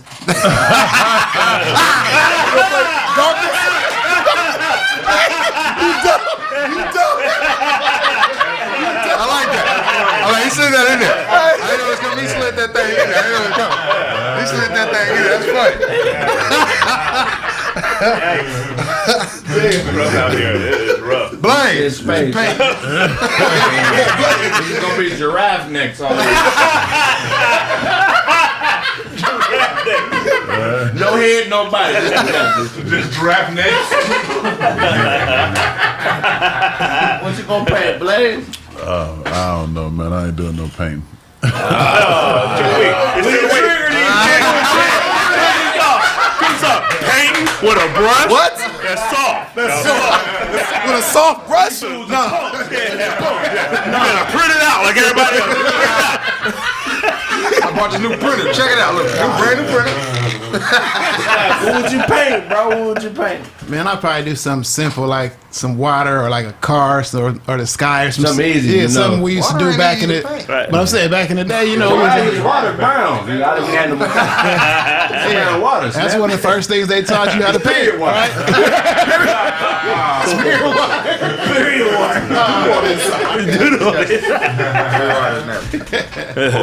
What would you paint? The sun with the sunglasses. I don't know, man. The first thing I ever drew on my own was the Simpsons character. Bart Simpson. I know I can get a Simpson out of it. Gotta get a bar. Pause. Yeah, that's crucial.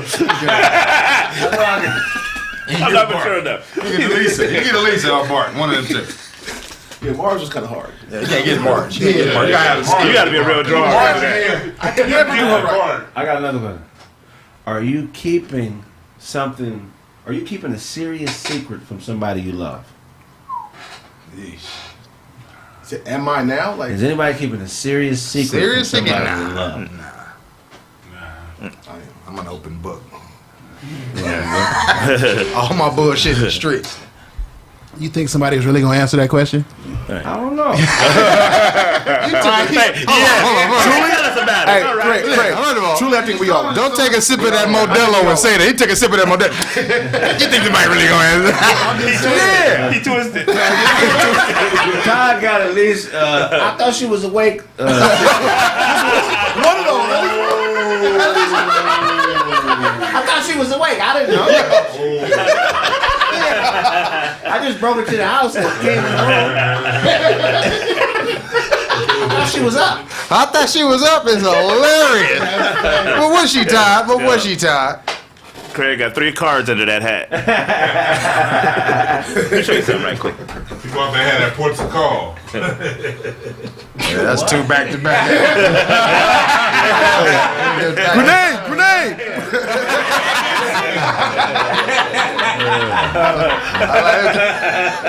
They came out here. What's the worst song ever made? Yeesh. That's Informer. Yeah, I was gonna say. Informer by Snow. I let your boom boom down. That was came out. Boom, boom, down. This is a white boy. Oh, it's white boy. He said it's a white boy. I had cable back then. I never saw who did the song. No, stop. Eli. It sounds like a forklift is backing up. That's one part of the song, man. This song is terrible. One part you hate. Eli. You know what that song's about? What about Lollipop? What is it about, Ty? What about It's about her Lollipop? skirt is the umbrella. You up under her umbrella. Umbrella. Thanks for the Yeah, he said it right. You know what you're talking about. Hey, hold on. That's a true. That's He's giving y'all the perspective. That's a true perv. Go ahead. That's what she always hit. I got 9 hours of footage. A lot different. I don't think she's talking about that. You got to look that up. I had in and out wired to go for years. I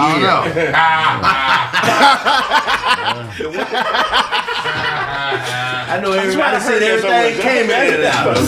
The skirt is upside down. Yeah, I don't know. You got a That's whole deep. video library of umbrella shots. Umbrella shot. Hey. Umbrella tournament. Airport 97. I ain't got too many homies dissecting Rihanna, but I'm gonna take that. I'm gonna take that. Worst song ever made, dog. The worst song ever made, man, is easily that Laffy Taffy joint, man. Get out of here. Laffy Taffy. Chicken noodle soup. That's a contender. That chicken noodle soup was Chicken noodle with a soda on the side. Soda on the side. Soda on the side. I can tell you this. To me, one of the best songs ever made was Mr. Telephone Man. That's not what we actually. Because Because no. Let me tell you something else. I tried the Rihanna thing and I got caught charged. I don't want to talk about that. I don't want to talk about that. I want to talk about I got this. Forget what you're talking about. I got my own thing. Did you have a point? I thought it'd be something the players could relate to. You know what I'm saying? Like they so player with it. Like the girl didn't hang up on me. It's got to be something wrong with the whole telephone company. Nah. You know what I'm saying? Something wrong. That's what the song is about. Hey, where's song? Talking to the mic. We're on the radio. I'm talking directly to the mic. Slide over. No, you're not. Right? What you mean? That's why he said that. Worst song ever is "Boom Shake Shake Shake the Room" by Will Smith. That's pretty That bad. song went hard. That song pretty bad. Hard? What? Shake, shake the room. Tick, tick, tick, tick, boom. That song's terrible. Sure, y'all. Oh, y'all hang on Fresh Prince, I love yeah. that song. Summertime's a classic, but that song's hard. That song. Somebody said blame the bartender. They don't believe that either. That's a smack. Don't you dare. Yeah, that's a good song right there. Somebody's triggered. Yeah. Somebody's I'm triggered somebody. triggered. Watch it when I get home. No, they triggered. But back to that song. That That's song why went hard. I want you talking about Otto. I hate this whole thing. That song's terrible. That song was nice. That song's man. terrible. Slap. Yeah. Okay. Worst song ever made. Jesus Christ. Who let the dogs out? Yeah, I think that's one of the. That was horrible. That was horrible.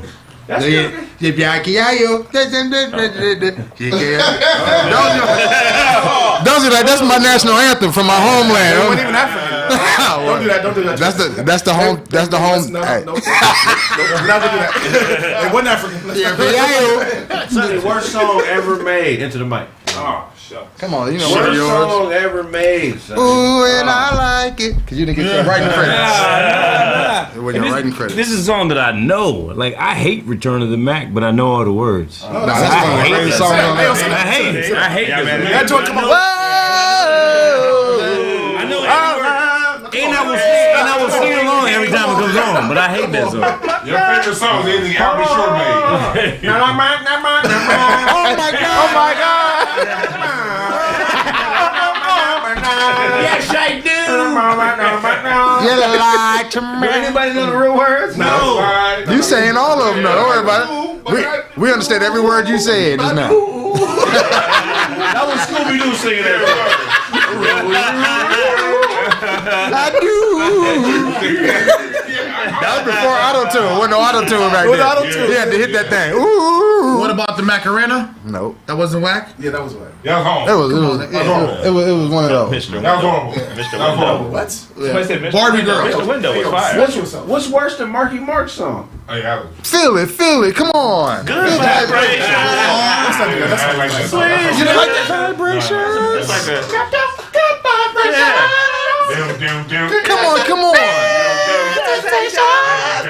Feel it. Oh yeah. y'all must not have been no basketball game. Exactly. What? But at the time, I was I like, love that song, man. I ain't really like anything with a techno bass. Like if the song was techno or house, I ain't really. Even at the Laker games or something, you ain't jumping up when that come on. I'm jumping up. I'm gonna jump up the defense next to make a good play. I ain't gonna worry about no good play. You ain't ever jumping up ever again then. what came first? The color orange or the fruit? The fruit. The color. The fruit. Food had to come before The fruit. Like, Everything observed in nature is what we put down on paper. We document. So it's the fruit. Stupid. It's the color. I don't know. I might be wrong. What did you call it? Orange. But what about in places that don't grow oranges? They don't know what the color is. They know the color because we told them the color. Yeah. We didn't tell them they wouldn't know. They may have a different language for it. Yeah, where doesn't an orange grow?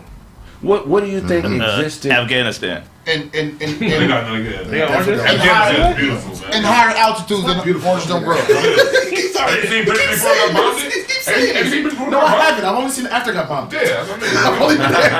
He talking about messing with What did you say? What did he say? He said, orange don't grow in Afghanistan. Like, They definitely do, but like, I was there. everything grows in Afghanistan. Cold places.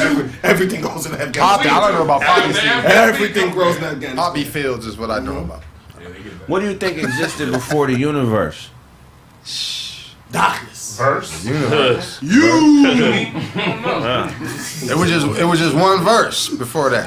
Darkness. It was at 16. It was at 16. Somebody came put another 16 on. We got another song. Everybody started adding their 16. One long remix. And then God dropped the hook. Man, you know what I mean? Devil did the second 16. Man, Devil did the second 16. Nice. Now we got out. Universes. What's the weirdest text message you ever got? Man, I think I'm pregnant. ain't no thanks. Ain't no thanks, you know. Ain't no thanks. Hey, when I get those, What you think, girl? Hey, what you thinking for? you know how I respond when I get those text messages? What'd you say? Who is this?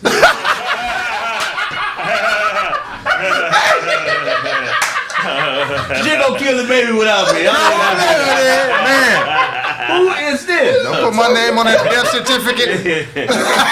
Who came here today? Just her? She by herself, son. Yeah, she by herself, man. Where I meet you at again? Where I meet you at? Why just kept on, like, never know. anytime it happened, it was that type of situation. It wasn't like I was like, cool with it. Some slick, some slide. So, How you get my number? Man, I don't even remember giving you my number. man, this is a brand new number. Nobody should even had this number. I lost my phone. Who's this? That's always. Man, that's crazy, man. That's funny. That's what they say when you tell them you pregnant out of? Can you describe the smell of armpits? Yeah. Rancid. Cheeseburgers. Rancid. Sour? Must. Pungent. Cheeseburger, man. You smell like a cheeseburger. You take that oniony cheeseburger, some grilled onions. I ain't never smelled the armpit in one of the cheeseburgers. You're right. But I smelled the cheeseburger, I got hungry. You never smelled a cheeseburger in one. Never mind. I thought I had a different Swift flip. When we come forward, more Kraig facts on 1580 KBLA Talk Radio. God. We'll come back in. Right now. Welcome back to Kraig Facts on 1580 KBLA Talk Radio. I'm your host, Kraig Smith. God. What you got for us, Todd? A man has been found guilty after shooting someone over a game of Uno. It's real. Uno. Like, if you get to the point where you're shooting people over Uno, you have no athletic skill. The card said draw. Now you played, right? I win. It said draw 4. I took 4 shots. That's a good point. Wow. That's a good point. Yeah, messed up the whole party shooting somebody over the What Uno game. triggered him? I wonder what triggered him.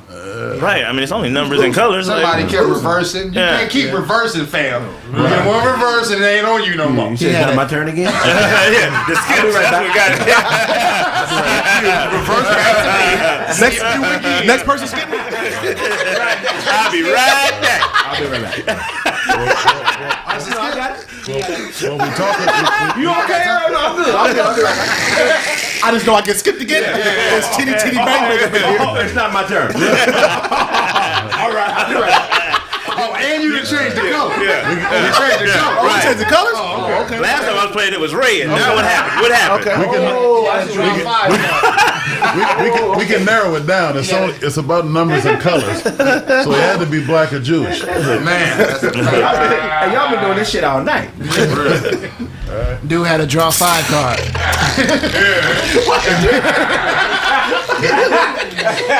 He had a reverse. One more time. No, I'm starting to think this is personal, man. Again? So y'all the only person gonna get off y'all car. How come he keep getting the same car? He just realizing. How many skips is in the deck? Hold on, man. 10 skips. You only get 10 skips. You skip me 12 times. Oh, let me cut that again. Something ain't right. Oh, fight over Uno. Over Uno, shot somebody. Not fighting, shoot. If you go in to get the gun at the Uno game, do you take your cards with you or you just leave them on the table? You know you took the cards with I you. think he had the gun. I think his gun was on the You whole that time. serious? He probably had the gun on His gun was like he had. This is Kentucky. They carry guns out there. He probably had that gun on him the whole time. Yeah, he's out there for shooting somebody. Looking at his picture. You see that? No, right? He The Uno game though, like he shot somebody over Uno. Yeah. Oh yeah. The weirdo at the party. Y'all let him play. Like, come on, man. He Come don't play with us. want. He don't want to suggest the game of Uno. Nobody really wanted to play. Right. Put the blunts out. Let's play Oh, Uno. yeah. Put that weed out. Pour the drinks out. he killed the person. This is the party. No, he shot him in the arm. Uno roulette. Shut him in the arm. So he was trying to teach a lesson. Let me see the Pick picture. up one more car. Pick up. See the picture of this guy. That's crazy. Oh yeah. The dude with the collared shirt buttoned all the way up to the top at the party. It's a hairline joke. I've been close a couple times. Killing over Uno, what you looking at my hairline for? What that got to do with the game? It's reversed. Play your draw too. The hairline's reversed. My hairline is reversed. Skip, reverse. The hairline is wild. Trying to say mine's way back here. Oh, yeah, man, that's crazy, bro. Who catches a head up Uno game? It was a head up. I got some cards. We'll figure this out right now. It was 1-on-1. That's not possible. Uno games take like 10 hours. That game ain't gonna finish. I'm convince everybody to chill. Like, this is between Nah, you. Relax. But Color is red. wait, Put that. when the dude left, right? The police come. The victim initially told the officers he was shot in a drive-by before telling them what really happened. It wasn't a drive-by. It was actually an Uno game gone wild. I'd be embarrassed too. Man, for real. I was chilling. I was drinking. Smacking women. I I was was cigarette. Man, it was like 10 of them. When we come forward, more Kraig facts on 1580. When we come forward, more Kraig facts on 1580 KBLA Talk Radio. God. Truthfully speaking, officer, I played draw 4.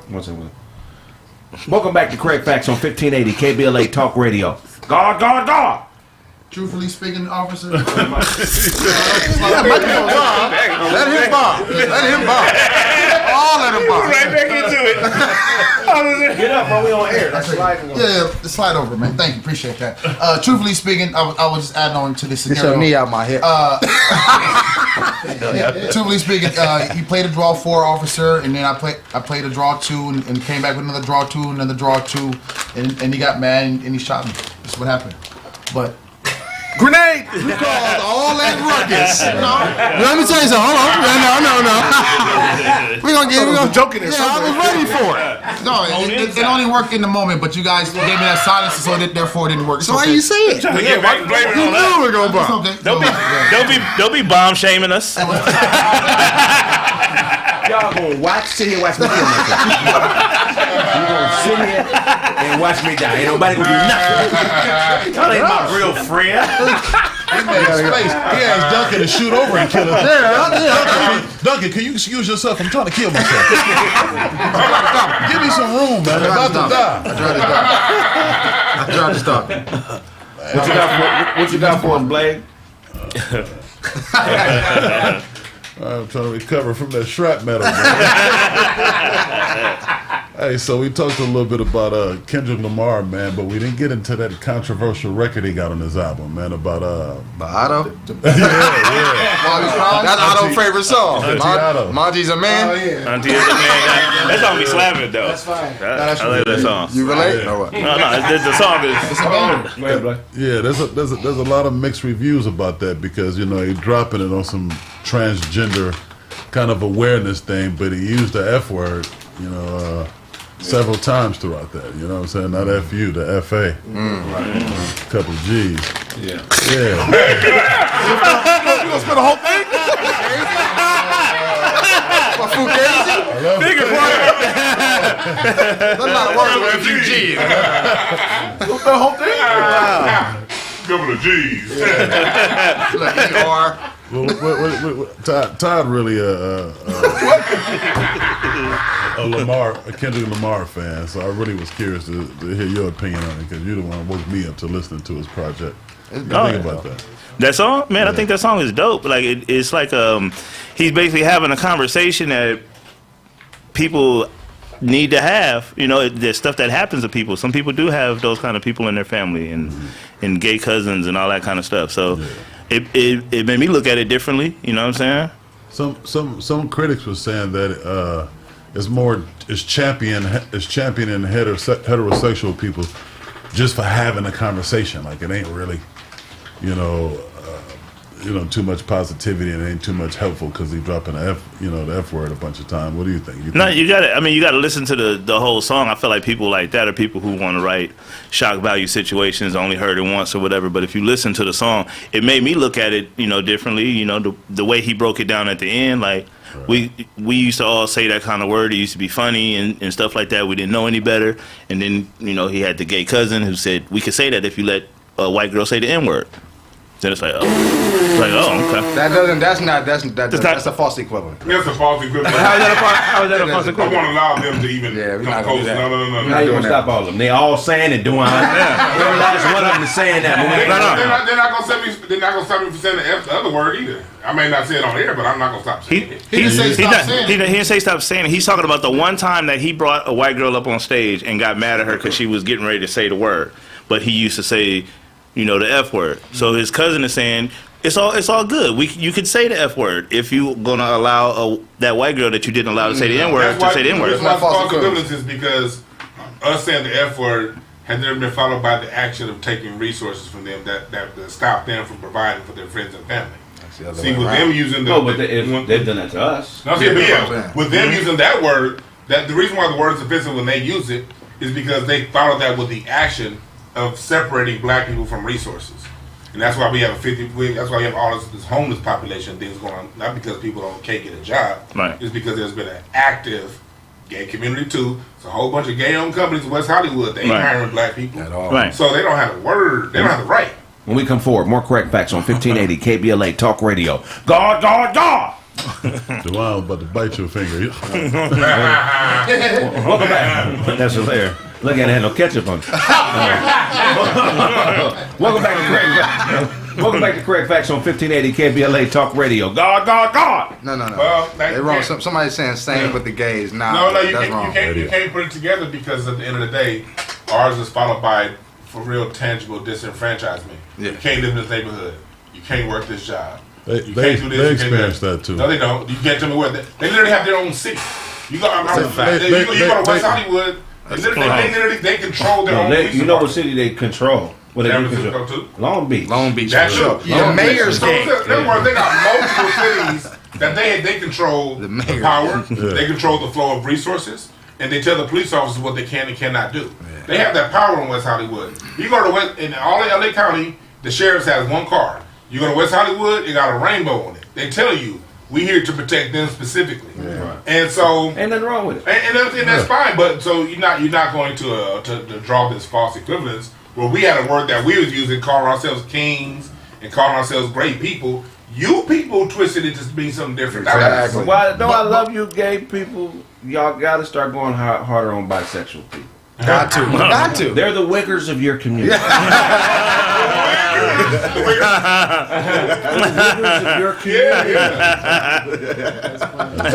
argument that you're born that way, I think it's possible, but the fact that there are a lot of bisexual people prove that, well, everybody ain't born that way. Yeah, that's the thing. And some people out here choosing, pandering, jumping back and forth, and you guys are allowing that, and that's not right.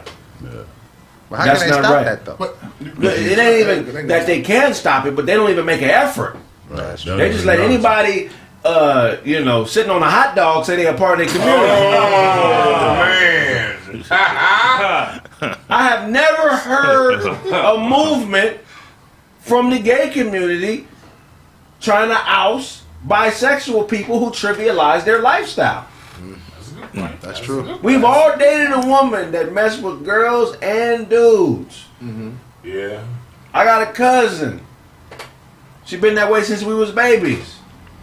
She always dated chicks. Every chick she ever was with in a serious relationship is now back with a man and having babies and stuff. Man. That's not right for my cousin. You know what I'm saying? So y'all gotta be more stomped down on those types of folks. How do gay people weed out the imposters in their community? I don't know. Speaking to the mic. I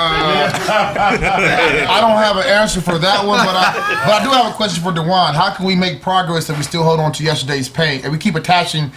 Yesterday's pain? Yeah, because niggas People is homeless today. No, everyone's used the N-word positively. Like everyone used those. No, you can't do that. You can't say Why that. not? Because now you're looking into someone's intent of using a word. You can never gauge that. So to be safe, you can't gauge it. Watch your mouth. That's all we saying. You know what I mean? Saying word because we create dope music, and our dope music that we create using the word made them feel like it's a part of it because the music that we created. That's a fact also. But our music is born out of our experience, and it's cool. You love your music. But every culture out there got a word that I can't use. Hold on, but the Let me ask you a question. Hold on, wait, but the N-word don't make good music. It's just a word. Music is still good music without. No, but we're saying that's what he's saying. That's what he's saying. He's saying the same thing. They didn't want to use the word back in the '60s like that. So what if a gay rapper comes out and he's using the F word and that's his thing is to say that, but he like y'all can't say it though, and this music's dope. You know what I'm saying? You got dope music, but you can't say it. I would disagree with him. You can't do that. But you can't disagree with him because he's saying this is our word. You can't say it now. So how you gonna say it? Because I'm starting to say it in my music. Now you can say it. No, what's your point? Don't clarify your points. No, I'm saying like you can't really take what somebody's saying. Like if they have. No, I didn't. I put my reset my position. Hold on, African man. What I do? Dozy running a resort in Nigeria. He trying to get me to work there. He's like, you got to. We have fresh water. Capybara. No, but I'm just saying like if they they're not even native here. Capybara.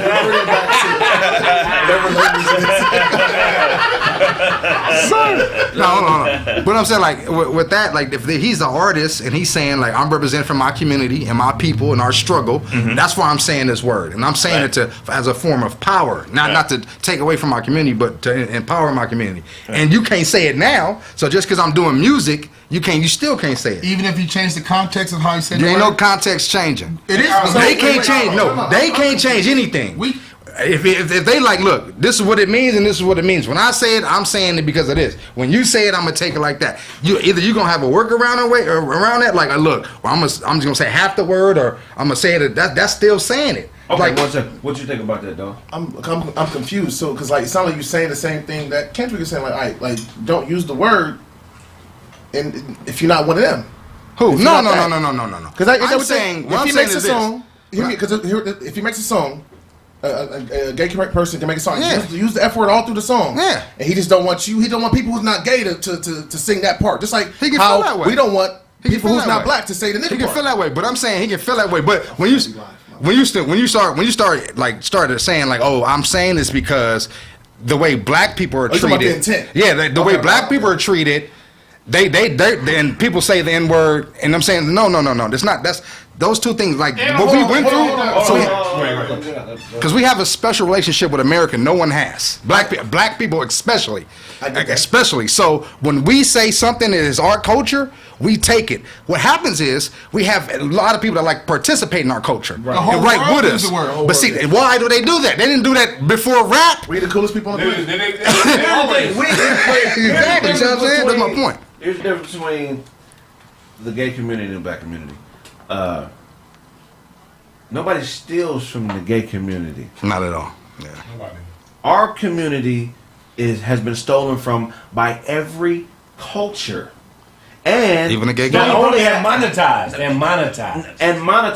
and we can't get retribution for it. If I do anything derogatory, disrespectful towards the LGBTQ community, right, I can be ostracized. It's a fact. I can be putting myself in a position where I'm not hired, where I don't get opportunities if I speak negatively on that community. If you have and money, that's not, you have to donate to their cause. Right, in order to get that retribution. Yeah. And that's what's not fair. That's why it's not the same. Yeah. That, and also the fact that like gay people, look, y'all stole the rainbow for us. Man, that was ours. The Rainbow Coalition. The Black Panthers came out with the rainbow to say, hey, look, all of us minorities, Asians, gay, whatever, we can all work together so we can all get ahead. Why is that an insulting comparison, Larry Smith? You know what I'm saying? He just wanted to say but like we did that for everybody. But what happened was when they got ahead, they didn't come back and help us up. Of course not at all. So and then same thing with June. Now June is on his Pride Month. June is Black Music History Month. Exactly. Yeah. Jimmy Carter signed this in 1979 to recognize June, to recognize Black music and our contribution to the world. Now y'all gonna come, any money y'all can take. Y'all gonna take, so like y'all took the rainbow. Y'all should have took Y'all taking this, now y'all wanna say, now y'all wanna equate y'all voluntary struggle to what we was born in? I don't think they chose that month thinking we gonna take this Black Music Month. You know, they knew that month was Black Music. Because you gotta know. They're consistently that calculating. Right. Look what's happening. They took the fist. The fist. Yeah, put a rainbow in there. Right. Now it has a rainbow on it.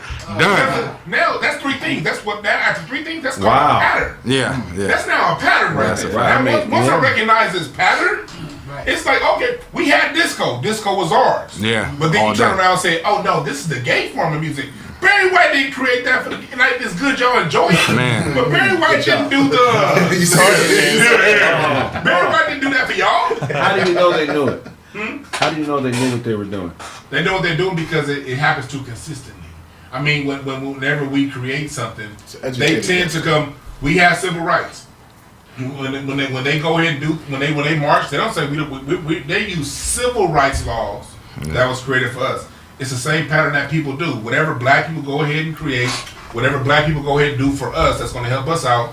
Other groups tend to systematically, consistently, over and over and over again. They take the signs, they take the symbols, they take the language, and whatever they can take to justify their cause. Problem is, that's cool. That's not enough evidence in court. I need. That's 4 points of reference. Okay, that's definitely a coincidence, but I need some more hardcore evidence. I need some DNA. Well, just look at the civil rights movement. Okay. They were on the back of that. You know what I'm saying? The 70s coming out, the 70s coming out thing, it was right on the back of civil rights. They marched right with us. Women too. They marched right with us. So they seen how the blueprint works. Oh, okay, so all we got to do is say we support this, and we're going to start pushing our agenda more and more and more. So now you see the 80s, what happened in the 80s, bam. Magic Johnson comes out talking about AIDS. All the gay people get behind that, you know what I'm saying, which is cool. Then you got the 90s, you know what I'm saying? Then there's the more flamboyant gays come out. 2000s, you see what happens? Now we here, you know what I'm saying? The question is, why aren't they helping Brittany Griner? Nah, never. Yeah, right. She's a deadbeat. Take care of your kids, nigga. Man, where y'all at? Started from the bottom, now we're here. Now we're here. Yeah. What you got for us, Snap? All right, man, let's get into some tree talk. All right. For some of y'all that out there that take the CBD gummies and oils and whatnot, the doctors are now recommending a new generation of CBD gummies. They are 450% more effective for pain, stress, better sleep, and even losing weight. They said that these CBD gummies are 5 times stronger than what they got out there now. The only problem is, the problem is that they don't consist of THC. There's no THC in it whatsoever. So they're gonna keep increasing everything else, other than because for those that don't want to get the high effect. But again, they said that what they're doing is pure canna CBD gummies. They're 450% stronger. But again, they're geared towards people who are having issues sleeping, people that are having issues stress, losing weight, and things like that. So they seizures. All right, seizures, all that. So they done came out with morphine gummies. They don't do that though. CBD don't. It doesn't. It just morphine makes you feel some type of way. CBD doesn't do that. That's been this episode of Correct Facts on 1580 KBLA Talk Radio. Next up is Nova Time with Zoe Williams. If I owe you something, get it from God. God, God, God. God, God, God, God, God. Go ahead. Whoever I just cut off. I'm saying CBD doesn't give you the THCs was give you that the high effect. Euphoric. So with the CBD, all that is that's the stuff that's the stuff they use that's supposed to be helpful for We're gonna go to commercial break. When we get back, more Craig Facts. God, God, God. My faja.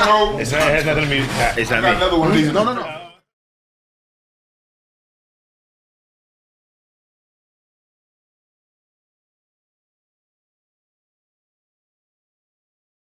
Chill with us.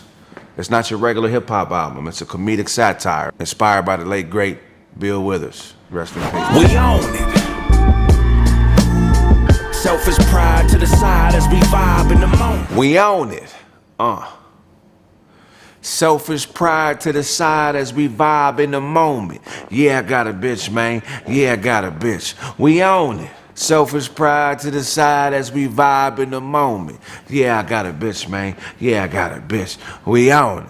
When you have a woman worth dealing with, or you got the bitch of life on your team, it's no longer I, it's we. Whatever mission I got. We own it. We get into it. And that's, for me, that's the biggest thing about life is you want to be a part of something bigger than yourself. So, you know, if you can't say we own it with the people closest to you, then you need to revisit everything you're doing. If it ain't we, it ain't nothing. That's what the hook is about.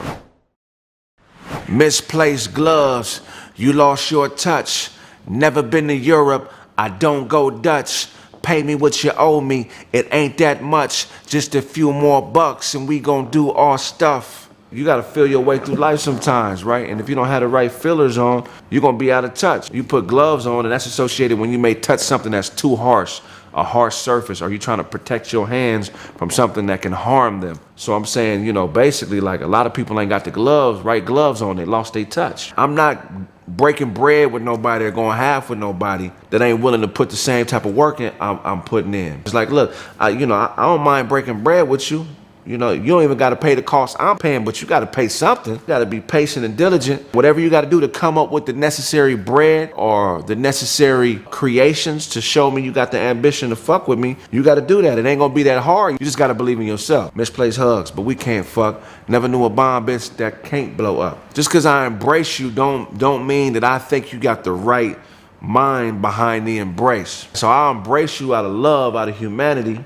But if I'm not fucking with your mind, I'm not fucking with you. If you don't think you the shit, how you gonna blow up and get to that level that it would take to really have that belief in self? If you a bad motherfucker, you a bad bitch, or just a bad person in a good way in general, you gotta think that in your mind first before you can blow up and become what you wanna be. Say what you know, she's with us. Greyhound lunch break, meet on the bus. It don't matter what you know.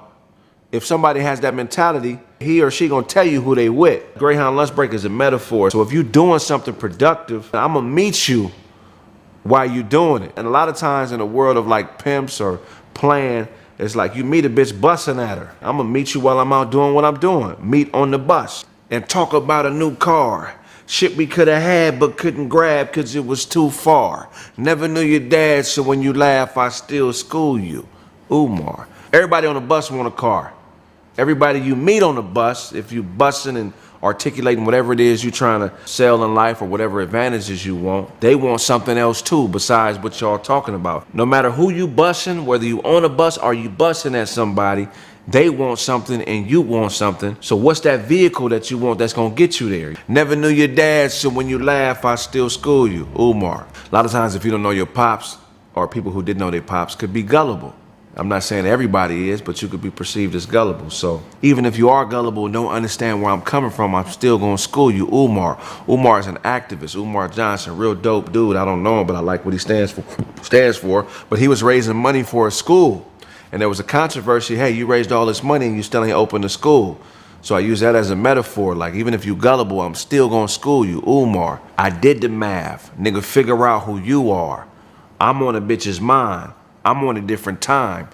Check your watch for a breakfast spot. I'm early with the grind. I'm asking you, I did the math on me, now who are you? You got something to say about how my shit is adding up, but at least I know who I am. Who are you? Most people can't tell you who they are. They can only tell you what other people think about them. If it ain't got a mouth, it can't talk me off this fly shit. I'm getting on this plane and this dame will be my bitch. So I'm like, hey man, you can't talk me out of being me. Only I can. The life I'm trying to create, I'm a bee fly. I'm hopping on that plane. You can't stop this. And the bitch of life, that's gonna be my bitch. She gonna belong to me. It's basically teaching you that you gotta own the moment, whatever it is. And whatever mission you on in life, you gotta hop to it and make her yours. In a room full of suckers, ain't nobody here to vibe with. I'm a dog ass nigga and this world is my hydrant. I'm saying, man, look, it don't matter what everybody else is on. Now, I'm a dog ass nigga, meaning, you know, a dog is a down and dirty but loyal creature. A dog can eat off the floor. A dog will bite you. Dog is gonna do whatever is necessary to survive, and that definitely is me. And the world being my hydrants, like dogs are known for peeing on fire hydrants. So I'm saying I'm gonna mark my territory. Get used to it. When a hoe's wrong, don't hug her, cause she gonna think you soft. Youngest of 9 gay brothers. If a woman is wrong or something is wrong in life, you don't hug her. You don't make her think that that's okay. In order to think different, you gotta do different. You could correct her in love, but you can't make her think that that's the right way. You gotta implement corrective shit to be able to get the right scenario from life. So if you allow a woman to be wrong and don't correct her, she gonna think you soft. The softest you could be is being the youngest of 9 gay brothers. That means you got all these soft niggas that taught you softness, and you at the bottom of the totem pole of soft shit. So that's an extreme metaphor by saying, hey man, you might be too far removed from reality to really have an opinion on what I'm talking about. You the youngest of 9 gay brothers. Like, all you know is soft. No disrespect to that community, just a metaphor. Always asking me my age like Beyonce's mother, cause I'm seasoned. That's a testament to Jay-Z, right? Him and Beyonce are, I think, 10 years apart or a little bit more than that. And so whenever you're in a relationship as a man and you're with a woman that's younger than you who may not be as advanced as you mentally, maybe the people around her are always gonna have questions like, why are you fucking with this older nigga? Why aren't you fucking with somebody your age? And when you have something to offer that's bigger than you, it don't matter how old you are. People may question it and think, you know, you too old to rap or whatever, or you too old to be doing this, or you too young to be doing this. But as long as what you are doing is grounded in something bigger than you, your age don't matter. Because it ain't no rules to dopeness, ain't no limits to dopeness. If something is fly at 21, it's gonna be fly at 40, you know what I'm saying? And that's my mentality about it. Sprinkle me on a bitch's mind and start cooking up reason. Get gold. Asked your father for a number, got a zip code. You know, I'm a reasonable man, so if I sprinkle a little bit of me on a woman or the bitch of life, it's gonna be gold. It's gonna be some gold coming out. I'm an alchemist. I'm a living, walking, breathing alchemist. Start selling pussy, why the fuck do you strip for? Die on the battlefield or yield to a lip blow. Don't half step. You know, if you gonna strip, you might as well be selling pussy. You let motherfuckers touch on your ass, your titties, you rubbing on their Johnsons. Why are you half stepping? If you gonna do something, go all the way. If you're half-stepping, somebody is gonna punish you for it. So you might as well be ready to die, like Biggie say, about whatever it is you're trying to accomplish. On the bitch's head, I think she fucking with that crystal. Every step towards that meth like Wu-Tang instrumentals. When you own it and you on top of shit, you gonna notice subtle nuances where maybe something ain't right. If a bitch on crystal, that ain't right. But it's variations of crystal in life. Disloyalty, dishonor, being a liar, a cheater. So if you're close enough to a bitch that you're programming, you're gonna notice that. And you gotta deal with that accordingly. We gonna find a way like Dr. Dre on the tempo. Swing to the cherry, stop and watch a tricks rent blow. We own it. Dr. Dre, man, one of the, if not the greatest, one of the greatest ever in hip hop history. At production. You know, everybody that knows who Dre is, I never met him, but if you know a struggle, dude been through a lot, but he still found his way back to that studio to make himself a legend, and that's my mind frame as well. Basically, like if you keep finding your way to that studio or whatever your version of the studio is, and you keep creating, you're gonna reap the benefits, and somebody gonna trick on you. Somebody's gonna spend on whatever it is you got to sell. We own it. Lyrics by the Kraig Smith, produced by Parker. Oh, you something get it from God. It's not your regular hip hop album. It's a comedic satire inspired by the late great Bill Withers. Rest in peace.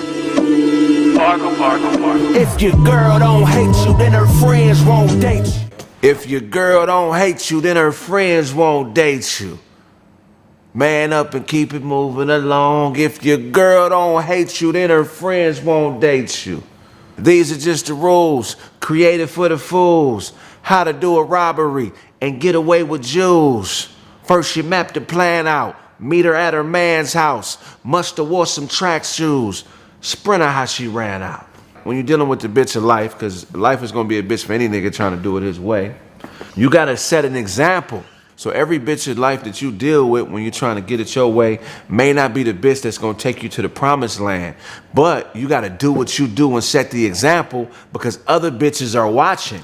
And when they see how you deal with this particular bitch, it may give another bitch that life could be the zeal to come fuck with you because they see how you pressed on another situation. So you got to do what you do regardless because there's other bitches watching, and it may not necessarily be the bitch that you with that's gonna get you there, but it's gonna be another bitch that want that discipline and that instruction from you, and she gonna really be paying attention close to how you deal with the one you have now. From my girl to your girl to our girl. She hates rules and hates dudes she can't choose. I Earl. Let me prepare you, you square you. You in at the dare you. A 2-hour room for the pair you. Yeah, you. Be close but hands off like an heirloom. Yeah, you. She fucking with everybody. Life is fucking with you. She fucking with me. She's not your girl. She's our girl. So a lot of times if your mind ain't right, you'll let a woman choose you, which is good, like in the world of pimping. But this isn't necessarily about pimping. This is more about being in control of your destiny. So if you let her choose you, you may not like the choice she makes. So you got to be in the driver's seat. You want to be close, but not too close. Heirlooms are very valuable things that, you know, people get close to, but you can't touch them. You want to do all the touching. You want to be in control of all the interaction. Don't know that she's about to chair you, because there's another man in the space that she stares to. Yeah, you. If you're not in the driver's seat, when your woman is spaced out, which is the bitch of life, and she's not paying attention, she's thinking about another nigga. So if you're not putting your program in place and you're not in control, believe me, a bitch's mind is gonna wander and go where is some direction being offered. If you wanna get what you want out of life, you gotta have a plan, you gotta have a direction you wanna go, and she'll fall in line. If not, she gonna leave you and fuck with anybody. All right, so that's if your girl don't hate you, then her friends won't date you. One time I walked into a restaurant while a woman I was dating was on a date. So I did what any real man would do. I introduced her to my date. I was like, hey, how you doing, friend? Friend, this is my friend. My friend, this is her friend. And wow, that's a whole lot of friendly shit going on in here today, huh? Well, God bless. You God bless all the friendships happening in here today. You gotta let some people just be who they are and accept them for that, you know, because the ego will fuck shit up, man. The ego will have you thinking that it can't happen to you. It could happen to anybody. Your woman's supposed to be the closest thing to you. Let me tell you something, fellas. You don't know your girlfriend until you've dropped her off at her boyfriend's house. Huh? That's when you know a woman. Go on inside. You know I love you. Go on. I'm tired of people not saying what it is, man. I'm a director. Hey, I'm a director. Places everybody.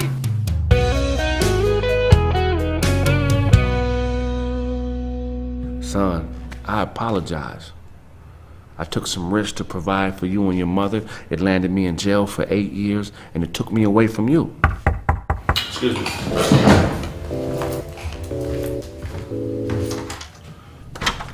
What's up, pimp? Hey. What's going on, Flink? Just left the shop, man. You left this up there. I figured you might need okay, this here, appreciate man. What that, y'all man. got going on up here? All right. Y'all chilling. What's happening? Hey, Charlie, what's up, my nigga? What's the word, my God? What's up, big old man? What's the word, dog? Man, I ain't seen you in a minute, man. What you been up to? Oh, shit, not drinking enough protein shakes, Yeah, obviously, you know, man. You, When you light skinned, you got to play the part, man. So don't nobody fuck with you. You know what I'm saying? you can use that kind of language, man. Fuck the kids, man. Yeah, I feel you. What's been going on, though, man? I'm telling you, nephew been out there doing it big, though. All these views, man. What is this nigga doing? This man is a lyrical and creative genius. I need me a thick nigga, but no homo though, cause that's that gay shit. Nigga, as long as I say no homo, it's not gay, right? Absolutely right, sir. Anime. Shout out to Charlie Google's film. Section, can't call me Poppy, I teach her. This is so dumb. Everything about this was iconic. Let me know what you think, bro. I got you. You shit cold. Like, this needs to be the best meme. This needs to be the next Old Town Road. What's going on with you, you big French bull mastiff terrier looking motherfucker, you dog ass nigga, man? You just like your daddy, man. Look at you, boy. You get big. Ah, shit, nigga, I almost broke my hand. You buck. What you feeding this nigga?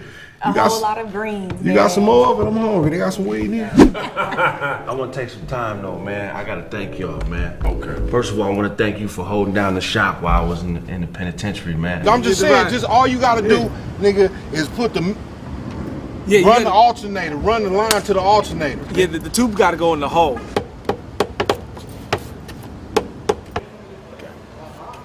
Without you, none of this would be possible. Right on. I love you, man. Much love. Brother-in-law, you've been a rock, man. You put money on my books. You kept me eating while I was locked down. You was there for my son. You've been a rock for my wife. Whatever you need, I got you, man. I'm just humbled by that, brother. I gotta say though, man, if I had something in my glass, I would toast you. You've been doing right by my sister, and I really honor and appreciate you for that. I know things ain't been perfect, but you've been doing the best that you can, you know what I'm saying? Thank you, brother. And I appreciate you for that. Glass me up anyhow, even though mine's is empty, toast to you. To my son, man, I apologize, Junior. I wasn't living right. And because of that, the system took me away from you.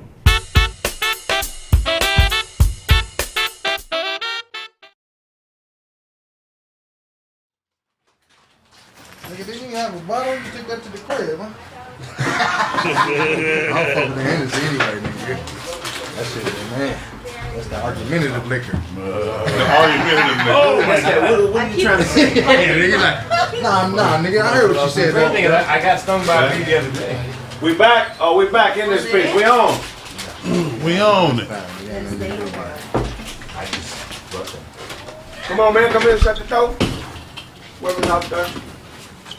Whoever else is out here. Everybody in this time. We own Autobots. Man, want y'all to wish the homie Blaze a happy birthday, man. I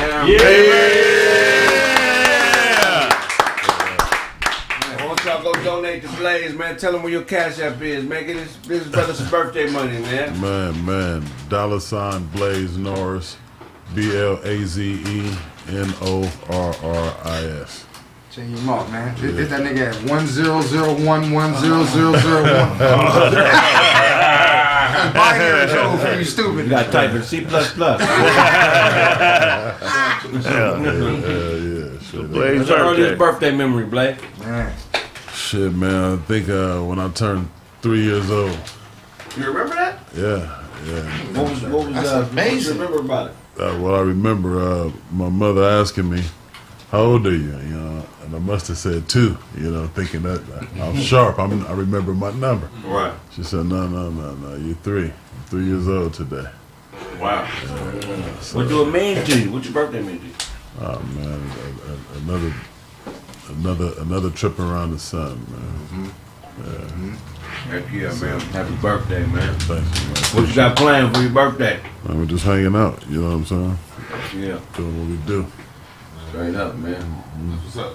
Yeah, we got the wine ate the birthday cake, so we got.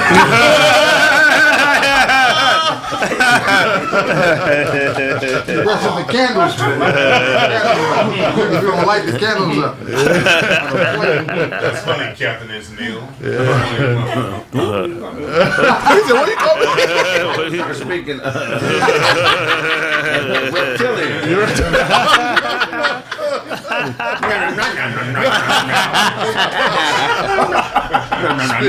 He's speaking his slur.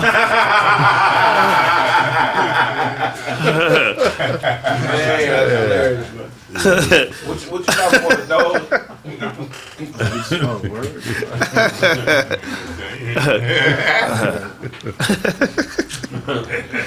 If you had your shirt off and said, "Yep," the bottom of your chin was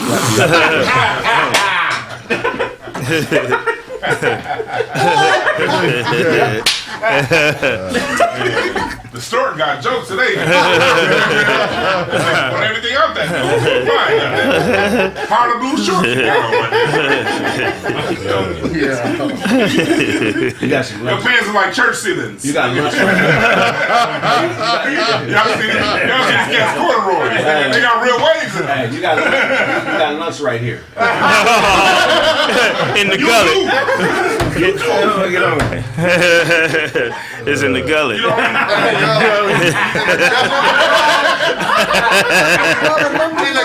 In the gullet.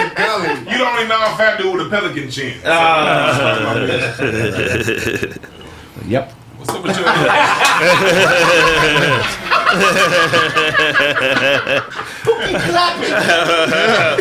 Why are you disagreeing with that nigga? You right. Oh God. Oh man. Hey. Oh man. Hey, do what? No. There's no way that this could be successful. But I'm gonna say it anyway. DeJuan fell on a basketball player, Smush Parker.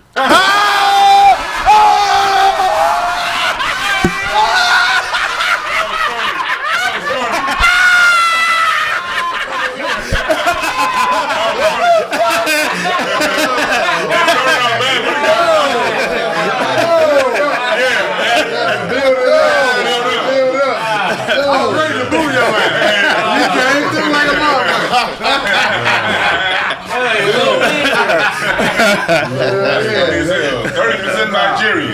Yeah, man. That was the Nigerian side of it. Yeah. Che. 7% told. Oh shit. That nigga, he said it twice in case you didn't think it was funny. 70% told.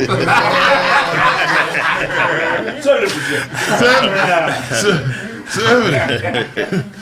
You got 30% shots in that limo. That's three quarters. It's sparking down the freeway. Trying to trigger you with that. You hit the back like this. Oh shit.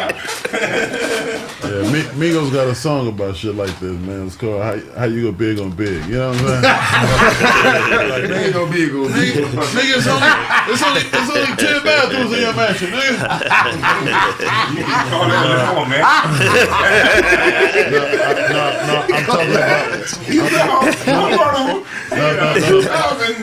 No, hold on. We got that more in prime. Back in 99. No, wait. The limo's a mansion when I own 16 cars, fat boy. Hey, trigger!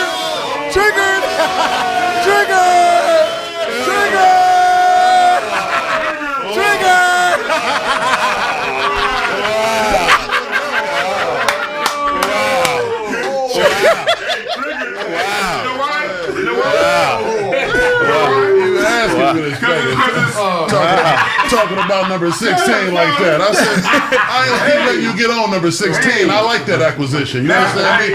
That was all right. Now I know your ego's in 16 cars, not you. I don't mind being fat. I can fuck with that limo. I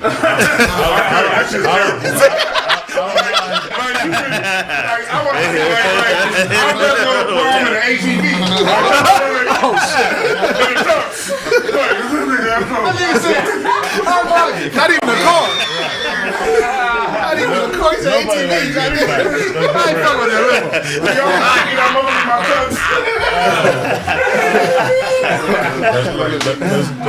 There's two things he ain't achieved. You ain't been to prom and you ain't got a limo. Okay, what else? You want to tell us any more? You still raving about prom. This nigga think you Mr. Drummond. Long limo age? This ain't 1988. Niggas in the spirit bands now when we want something fancy. What color is yours? Alright,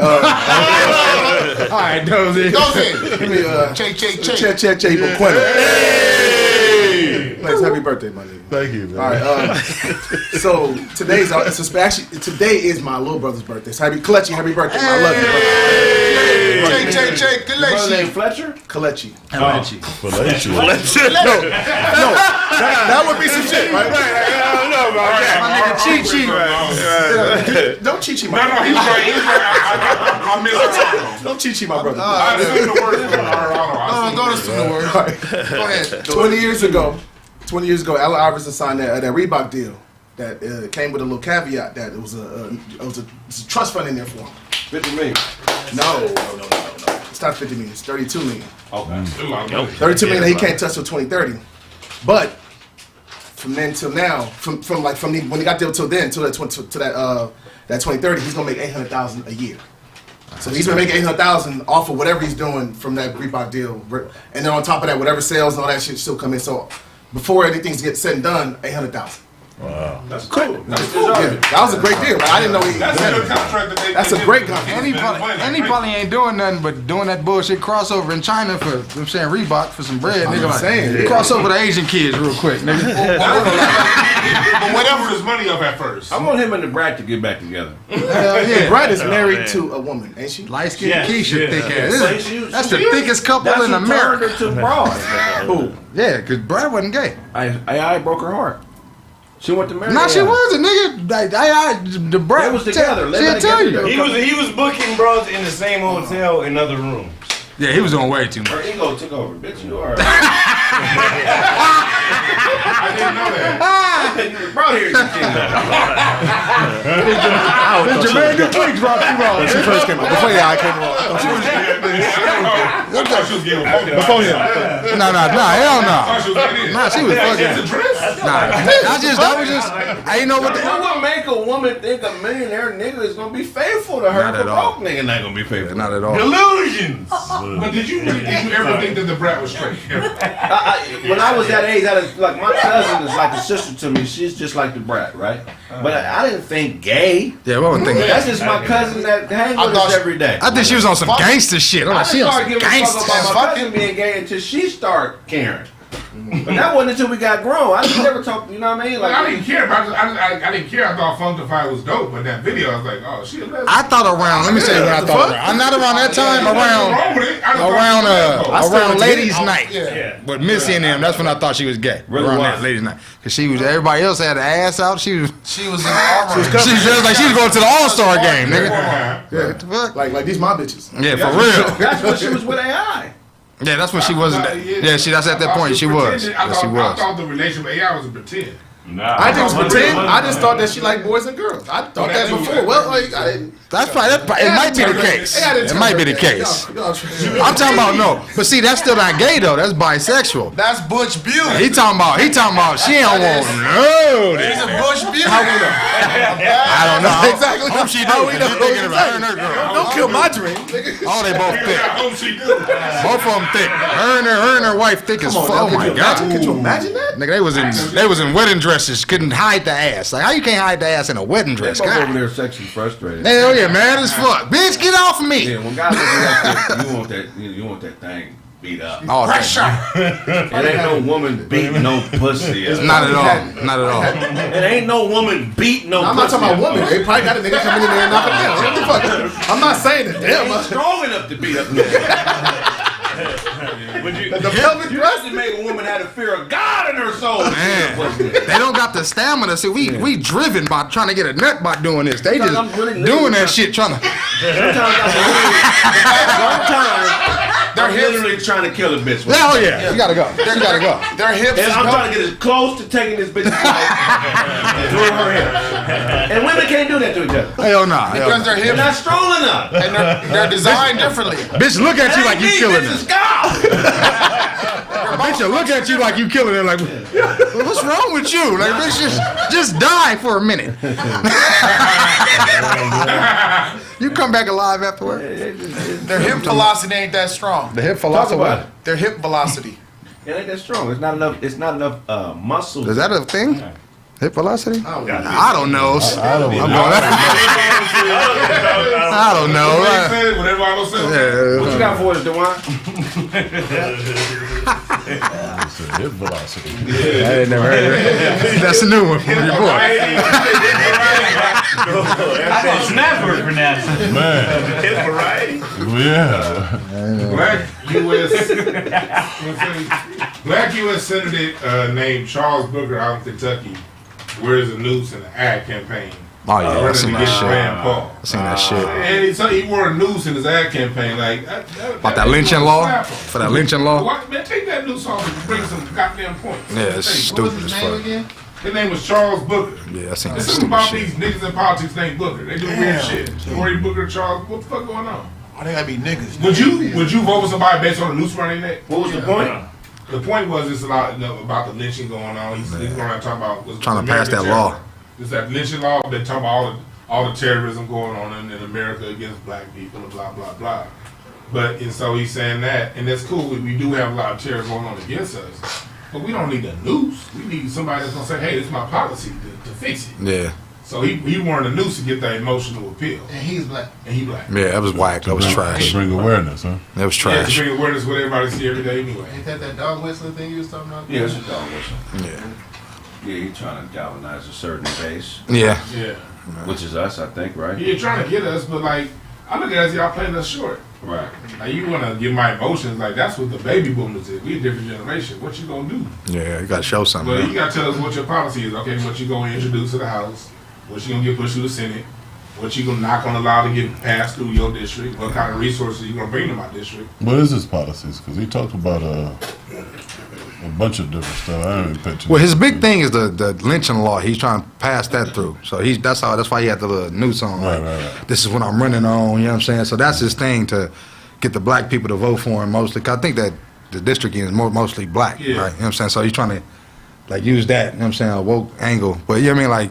Like Dewan said, because that's done. Like those days of politicking like that, especially for black people. We should. If we gonna go into politics, we should know better than doing that. You know what I'm saying? Like let's not do that. Like my boy trying to be a police officer. He telling me I'm finna get in there. You know what I'm saying? I can hook niggas and no. Once you on that side, you on that side, fam. You know what I'm saying? And then don't act like you compromising yourself for me. You know what I'm saying? And that's why, no, you doing it because you want to do it. So, and when you doing politics like that shit never works, bro. We got a president that did that.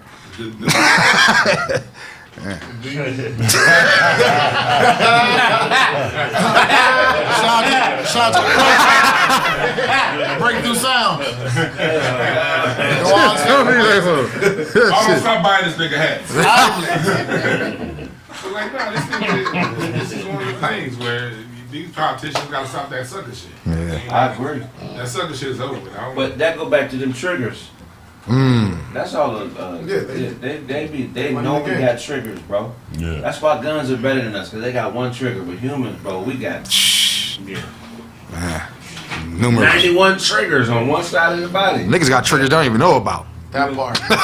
Shit. Traumatic. I don't even know why I'm triggered by that shit, nigga. I just went off. I don't know what happened. It happened, bro. It's out there. I don't be triggered niggas. They like, did this nigga just kiss me?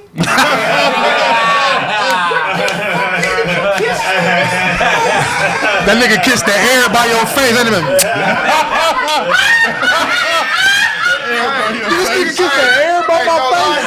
Hey, no That's lie. gayer than kissing No, a true nigga. story. True story what? True story.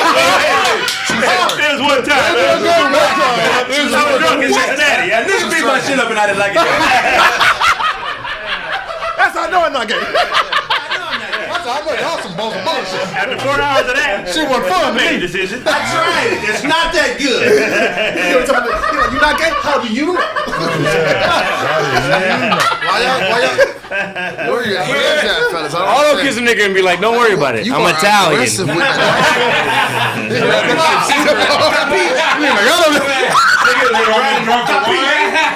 Oh, you dropped it.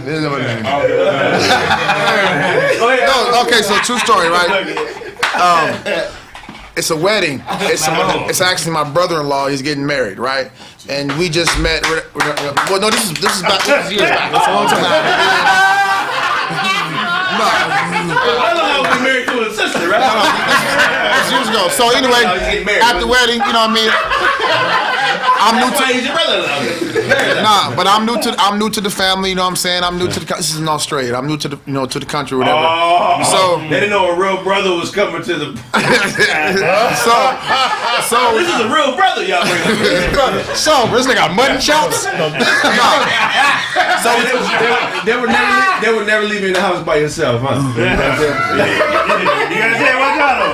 Come back in, check shit, TV. Nigga leave that. Glasses, okay. Okay, so That's a nigga like, rap for us. so we having a fun. He said they would always ask him to rap for us. Bust a flow. Bust a flow real quick. He freestyle. Can he freestyle? Are you gonna bring the Hennessy? Please bring. So anyway, it's. Let me give you a word. Economical. or epitome. I heard him. I heard that nigga. Yeah. Or epitome. So let me land. Somebody went too far earlier. Goatee, nigga. I'm the only person who can see that. Go. Okay. So we having a photo moment. It's photo moment, taking pictures and shit like that. And so I walk up to him to just stand next to him, take a picture, and the camera's rolling, and the camera's rolling, and I just come and kiss him on his cheek, and he you made the move? Yeah.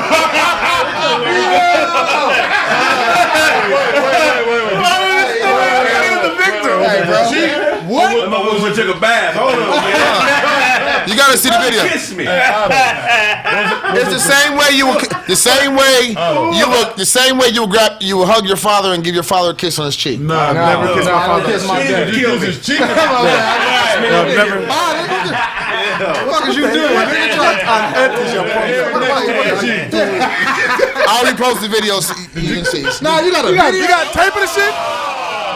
He went in there like this. He trying to get us. You got soft porn, nigga. That niggas is gay. So their culture, they kiss on the cheek? No, it was.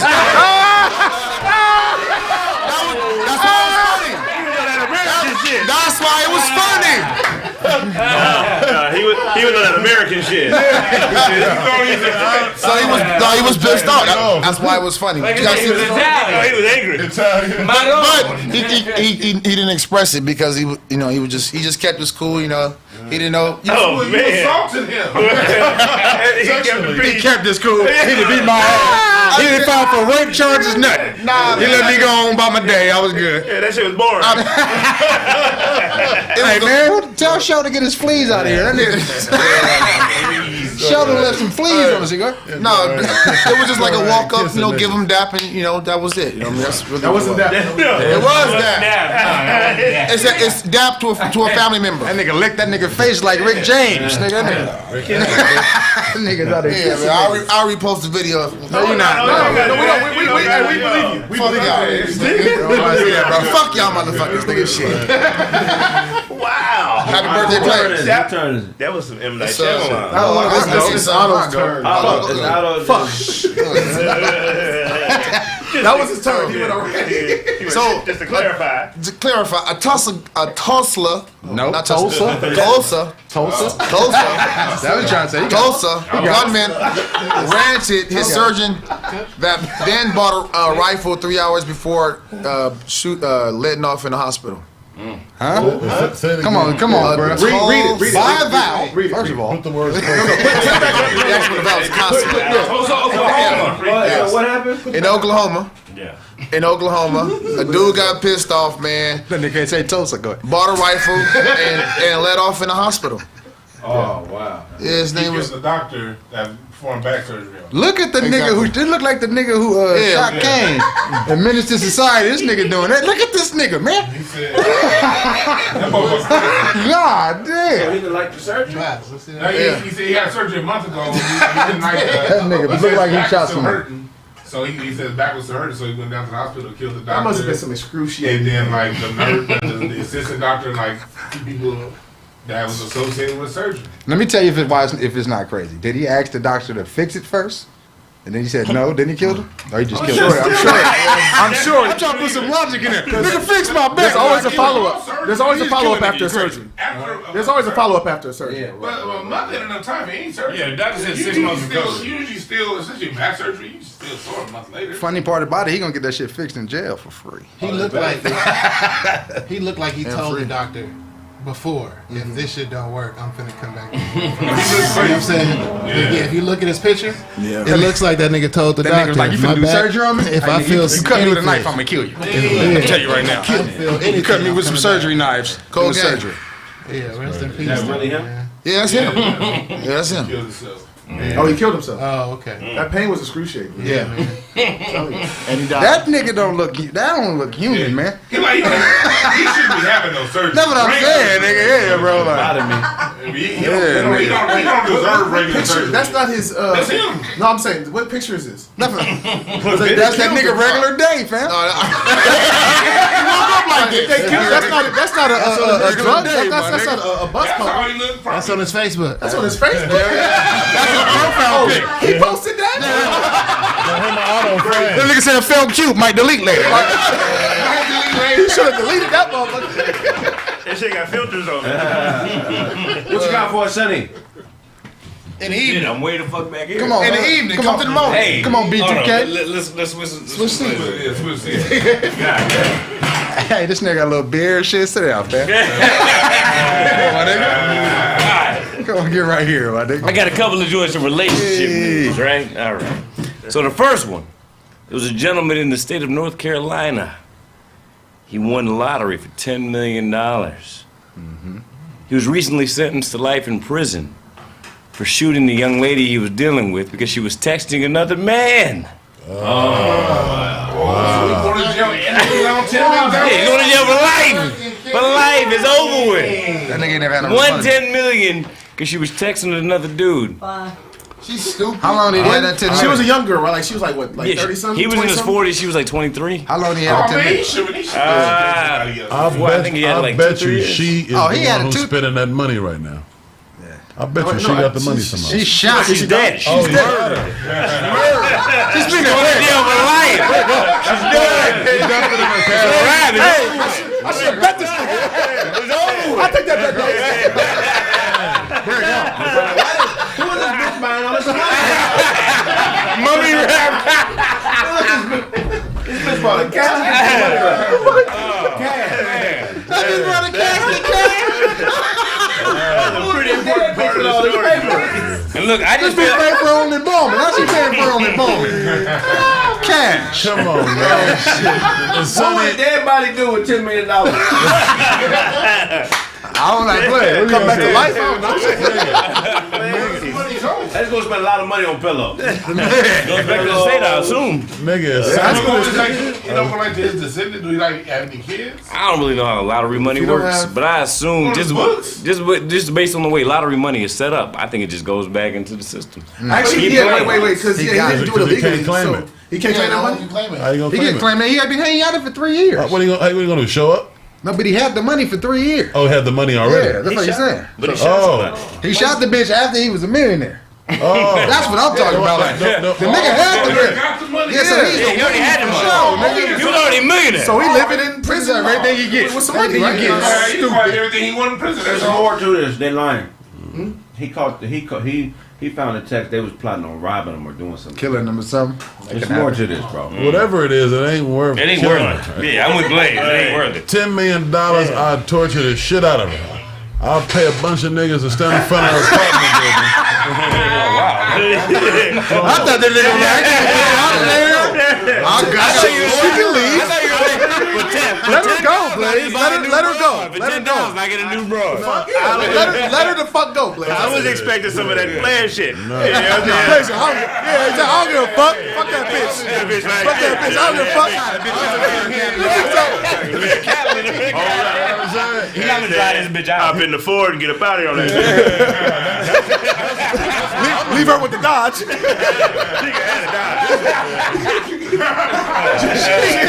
She got a Cadillac, right?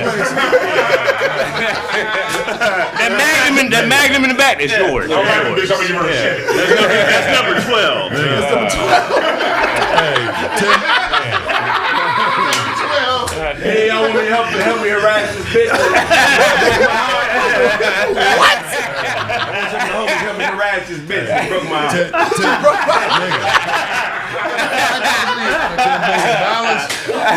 I already sent you the address, man. Come through. Pay $10 an hour. Hey, with $10 million, man, my voice not going over a certain octave, man. I agree. It never goes over a certain octave. I don't sound not crazy. What the hell is going on? Yeah, them niggas with picket signs in the front of her shit.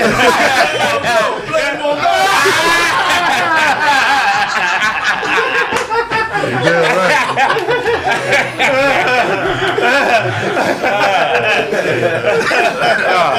Hit the like button. You should be able to pick her the bitch. No, You don't like her policy? Absolutely. That bitch stand outside her house with signs and humiliate her. Yeah. Definitely.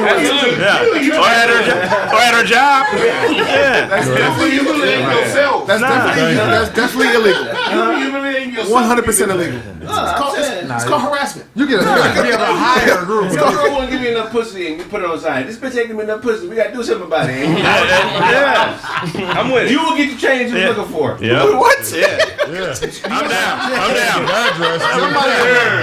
Somebody want to mediate that. Somebody like, so she not giving you no pussy. She ain't giving me no pussy. How long has it been? We can talk about it.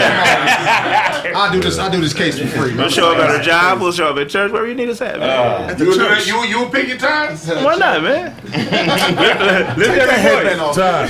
Do some of that player shit. Just let that go. No, please. We gonna tie the bitch up. I can't harass the bitch, but you can tie her up. Right. I'm talking about non-violent shit. You out here.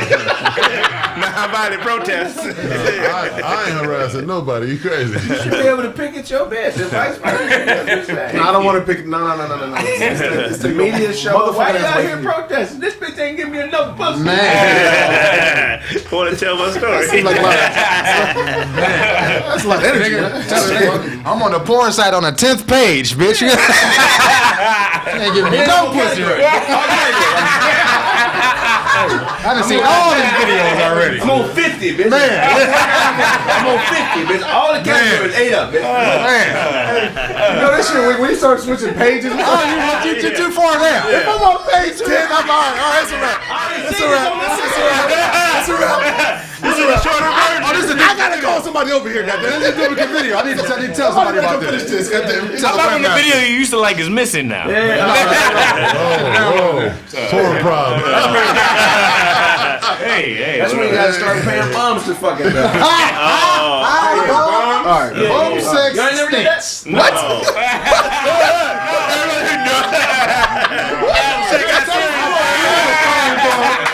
Now I seen a bitch that was homeless that was bad. I was like, damn, that bitch. No, I keep an extra bad. bed. Bad homeless bitch. Now I'm telling you, oh my god, That's a drug. that pussy was rancid. That pussy was rancid. I keep an extra bed. She was one of the newly homeless bitches. I got an extra bed in the room for bum bitches. What? I'm in a 3-bedroom, and the 3rd bedroom is for bum bitches. You come back, all your shit. Back air mattress. You gonna come back? You gonna come back? Your shit gonna be on the street just like outside. She not even gonna sleep in the bed. She gonna sleep on the street outside. Watch. I hold her down in the backyard before I fuck. Man, got to. I let her get in the bathtub. First thing you gonna look at is your feet. God damn, baby. Feet be black. Walking all day, huh? Shit. Black ass feet. Man. Oh, ball of dawn. Just so. Word. Grenade. That's everybody. Everybody got this shit out. No, I got one more for you. Go ahead. In another one in relationship news, Johnny Depp, acclaimed actor, won his defamation trial against his ex Amber Heard, and he was awarded $15 million You gonna see a dollar for defamation. Right. She was awarded $2 million though, so that means he was awarded $13 million. What do you think, fellas? He didn't get enough. Yeah, that ain't shit. He wanted 50 million. We knew he wasn't getting 50. We all knew he wasn't getting that 50. But he won. He won in the court of public opinion. So to me, there's a chance to make a certain number. He got to win in court. Back. Fuck that. He got to win in court. Nah, he won in court and in public opinion though. See this rotten bitch. Hey man, she shitted in that nigga bed, man. Right, she did. You bitch shit in your bed, that's a rotten bitch, man. You know what I'm saying? You can't do nothing about that. Didn't he miss out on the taking pictures of your cocaine and weed and shit? What type bitches is? Bitch, we partying. We partying. You taking it like it's just me doing it. Look what he do. Look. All that weed and cocaine. He do by himself. I ain't never took nothing. Yeah, get out of here. She took a pic of the set. Didn't he miss out on a movie or something like that? Pirates of the Caribbean. Two movies. And they gave him $15 million, and he missed two. How much was he gonna get? He missed about 50. He missed about $50 million. Oh, he missed 50 million. Made a movie. But he's supposed to get that 10 and then extra 10 for that. He's supposed to get 60. That's what I'm saying. But let me tell y'all something, man. If you ain't a millionaire, you fucked. Because if this nigga didn't have millions of dollars and if it was a white dude, you'll be fucked off. So don't go there with Keisha thinking that shit. But not only that, he was a millionaire that people like him. So people like him, and he's a millionaire and a celebrity, and has this track record of work behind him. Like the regular dude doesn't have any of this. That nigga was Edward They Scissorhands. just don't wait it this heavy. I've definitely done some shit in my life. What are you talking about? I mean, Kraig ain't just because the world don't know. Just because the world don't know, don't mean that it happened. That nigga fucked you up, nigga. No, they never did. Trigger. Boy, hey, Johnny, fight the power. We love you, bro. Yeah, for real, nigga. You know what I'm saying? I can't like be Give sorry us for a no few, million. Johnny. Donate to She gonna file bankruptcy. She ain't gonna pay that. Yeah, definitely. Oh hell yeah. Yeah, she gonna appeal that shit. Yeah. Off top, she gonna appeal that shit. Yeah, man. Shout out to the Army Johnny Depp. I think he gets to work now though. What'd you say, Daisy? I think at least he gets to like maybe possibly make more movies or because Disney dropped them right away. Yeah, he said he ain't going back to Disney unless he get 1 million alpacas, nigga, and what he say, $100 million, nigga. That's how he Disney get run back. out on you fast if they. You can't do nothing, with Disney. Shout out to Disney. All right, that's been this episode of Kraig Facts. If I owe you something, get it from God. Everybody, tell them where they can find you. Penn Roethlisberger on IG, Snaptastic_Penn. The Dina Collective album coming out soon. Singles are being dropped this week. Man, shout out to the guy Bad Boy Blaze, man. Happy birthday to you, fam. Yeah. You think you write all the time? Well, I write more. That nigga shit. You should change your name to. See a notepad.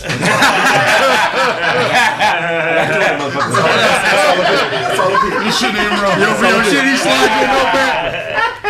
Look what's in there. Like, you right in there. There's a lot of shit in there, my nigga. Front and back.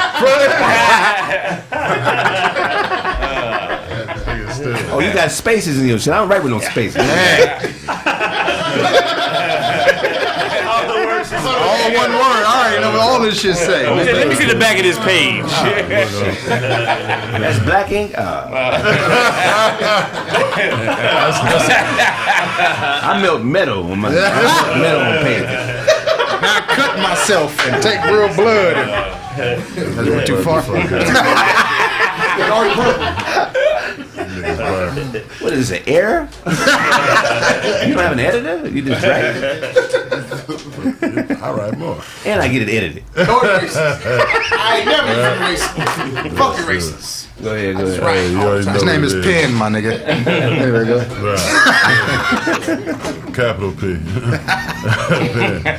Hey, you already know what it is, man. Bad Boy Blaze. Shout out to myself. That's OOBLZ. Y'all follow me at Instagram, man. 00BLZ. At Instagram. At Instagram, nigga. Go down. You know, for the ladies. That's Instagram stuff. You know what I'm saying? That is, we know the face blash type shit. Yeah, y'all follow me, man. He called him Todd. I was gonna go that nigga time. Hello world, it's Autobots, man. Find me on Instagram. It's Autobots. You can find me everywhere else. OTTOBOTS. You may not love me, but I hope you love yourself. That's a good one, Otto. Yeah, I like that. Hi everyone, I came on late, but check me out at all my media platforms at I Love Zule on Instagram and YouTube, and everybody else as Daisy Zuleika. Happy birthday, Daisy. Blazini. Oh shit. Hey, Che. I'm man.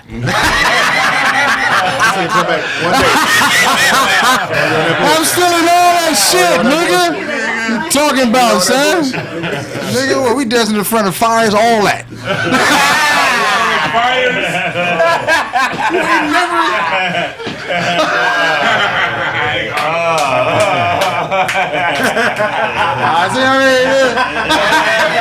That's why your hat dirty. Dirty ass hat. How you get the top of that shit sweaty? I have no idea. I've been out in the woods. Oh no. Oh man. Sorry, let's go. Hey man. Yeah man. You been in the woods. Great Scott. Yeah man, the real Duncan Penny Hughes on Instagram. Fuck on my sound packs on sounds.com. Blade Brown is out. Fuck with that. Visuals coming soon. Shit. You know what I mean? Your mom's a man. Shit, that's what. Good to be back with my fellas, you know what I'm saying? I had a MIM back in this bitch, you know what I'm saying? I'm glad to see niggas, glad to see Ty. Ty got superhero power, he got bit by a roach. Never die. Never die. I ain't trying to Ty in a minute. Hey, turn the lights on and niggas start hiding.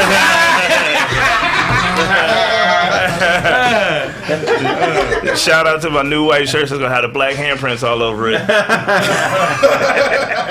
Half the people here got it. I thought it was funny. Yeah, I did too. Appreciate your support. I thought it was funny. You know what I'm saying?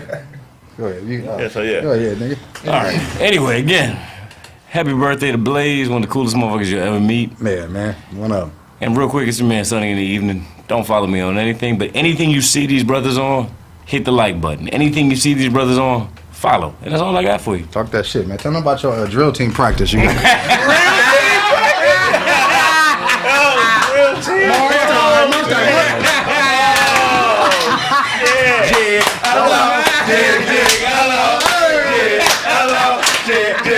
My name is Sonny.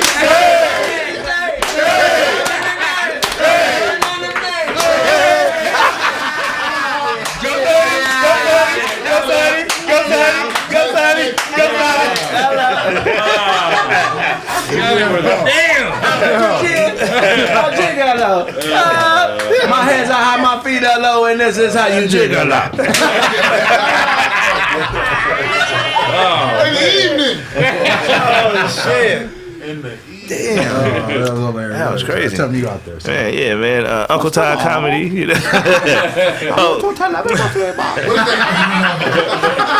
Happy birthday, man, Blaze. Happy birthday, man.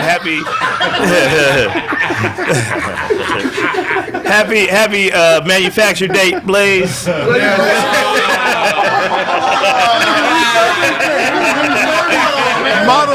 Model number 1.00.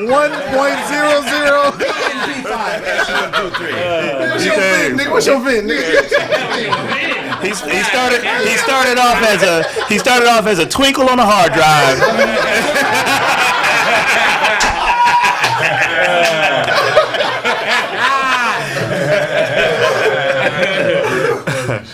Oh man, yeah man, check me out, man. Uncle Todd, Uncle Todd comedy, Facebook, IG, Twitter. You know what I'm saying? My Nigerian ism's been updated to 30%. You know what I'm saying? Yeah, so you know. Hey! Hold on. Huh? What are the rules? Tell me, those 30%. Oh, do your thing. Che, Buqueno. No.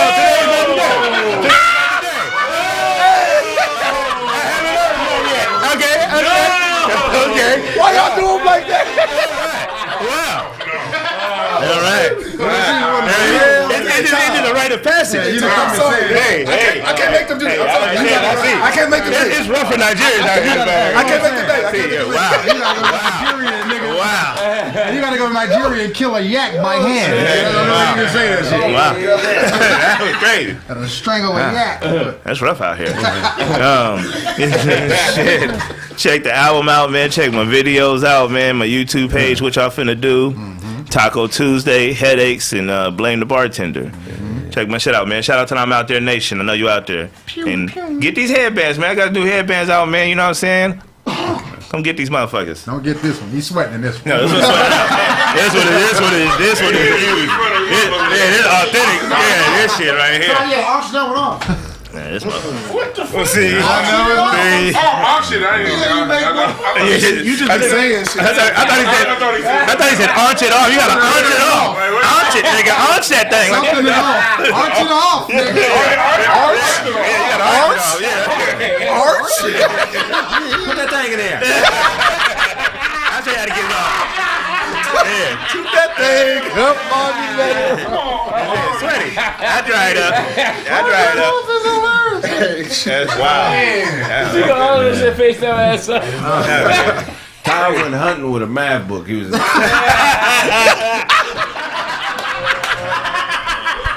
nigga checked your man first?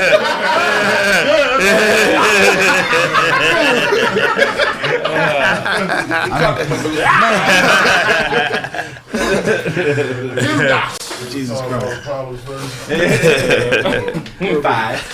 Chet, Ibo Quinn. Hey! Blaze, happy birthday, brother. Kalechi, happy birthday, bro. I love you. Hey, if y'all see, I'm gonna be out in Vegas this weekend. If y'all see me, man, come. Don't be weird and send a DM or like do some shit like that. Be weird. No. Fuck that. Come take a shot. Come take a shot. You'll get one shot. Yeah. Real spooky. Yeah. Real spooky. Yeah. Come take a shot with your boy. Some real shit. Come on, that nigga with your nipple out. This one nigga. Be under the table while he eat this. This one nigga go text a girl, go text her, hey, I see your friend in here. So she's like, you and such and such. How the fuck you know?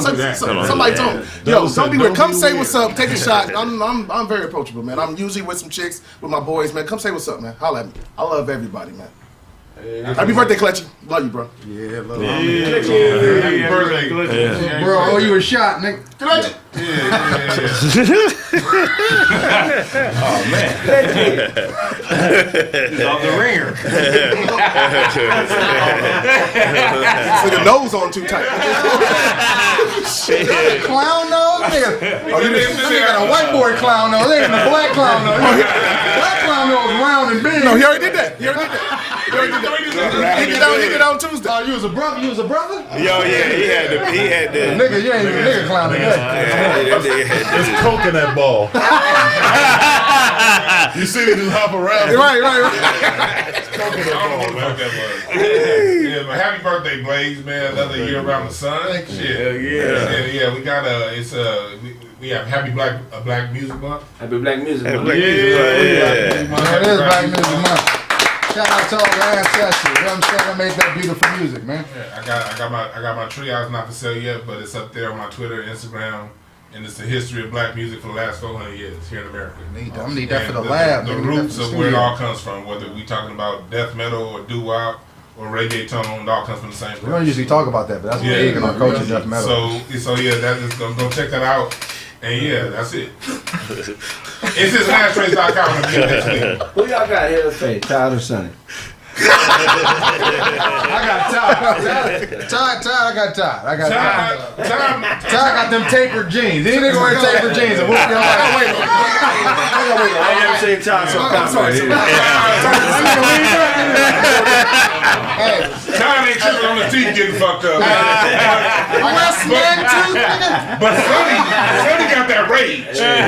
Sonny kill him. I got Todd in the morning and Sonny in the evening. Whoa. Tell me about it, though. Yeah. You during the day. In the morning, work hours, business relationship. You know what I'm saying? In the evening, this motherfucker work out all his frustrations and shit. Hey, yo, stop, yo. Stop. What's to you, though? I don't, man. Butts out of control, boy. Wow. It's a hell of a show, fellas. What do you got to think of, man? I'm gay, man. Says the nigga with the red nose. Nigga been blowing his nose all day, okay? Shit. Whoa.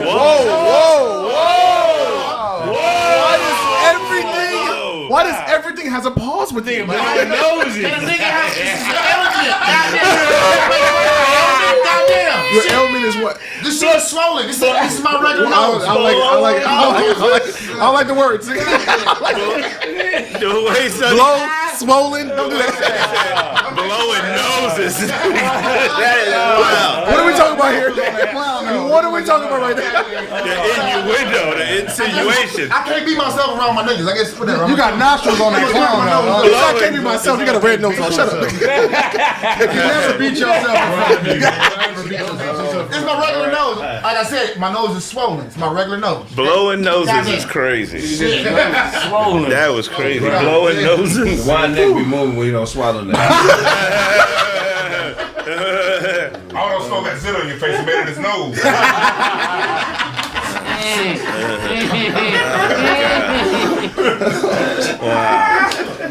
That's your big motherfucker camera right there. I didn't see it from this side, but I looked at the camera. I was like, oh. Somebody said that nigga Dewan. Somebody said nigga Dewan like his silence the Aki way, nigga. The Aki way, nigga. Never mind. I'm on you nigga watch Instagram. Fuck y'all. I'm on you watch Instagram shorts. Danny boy tendencies. That's been this episode of Kraig Facts.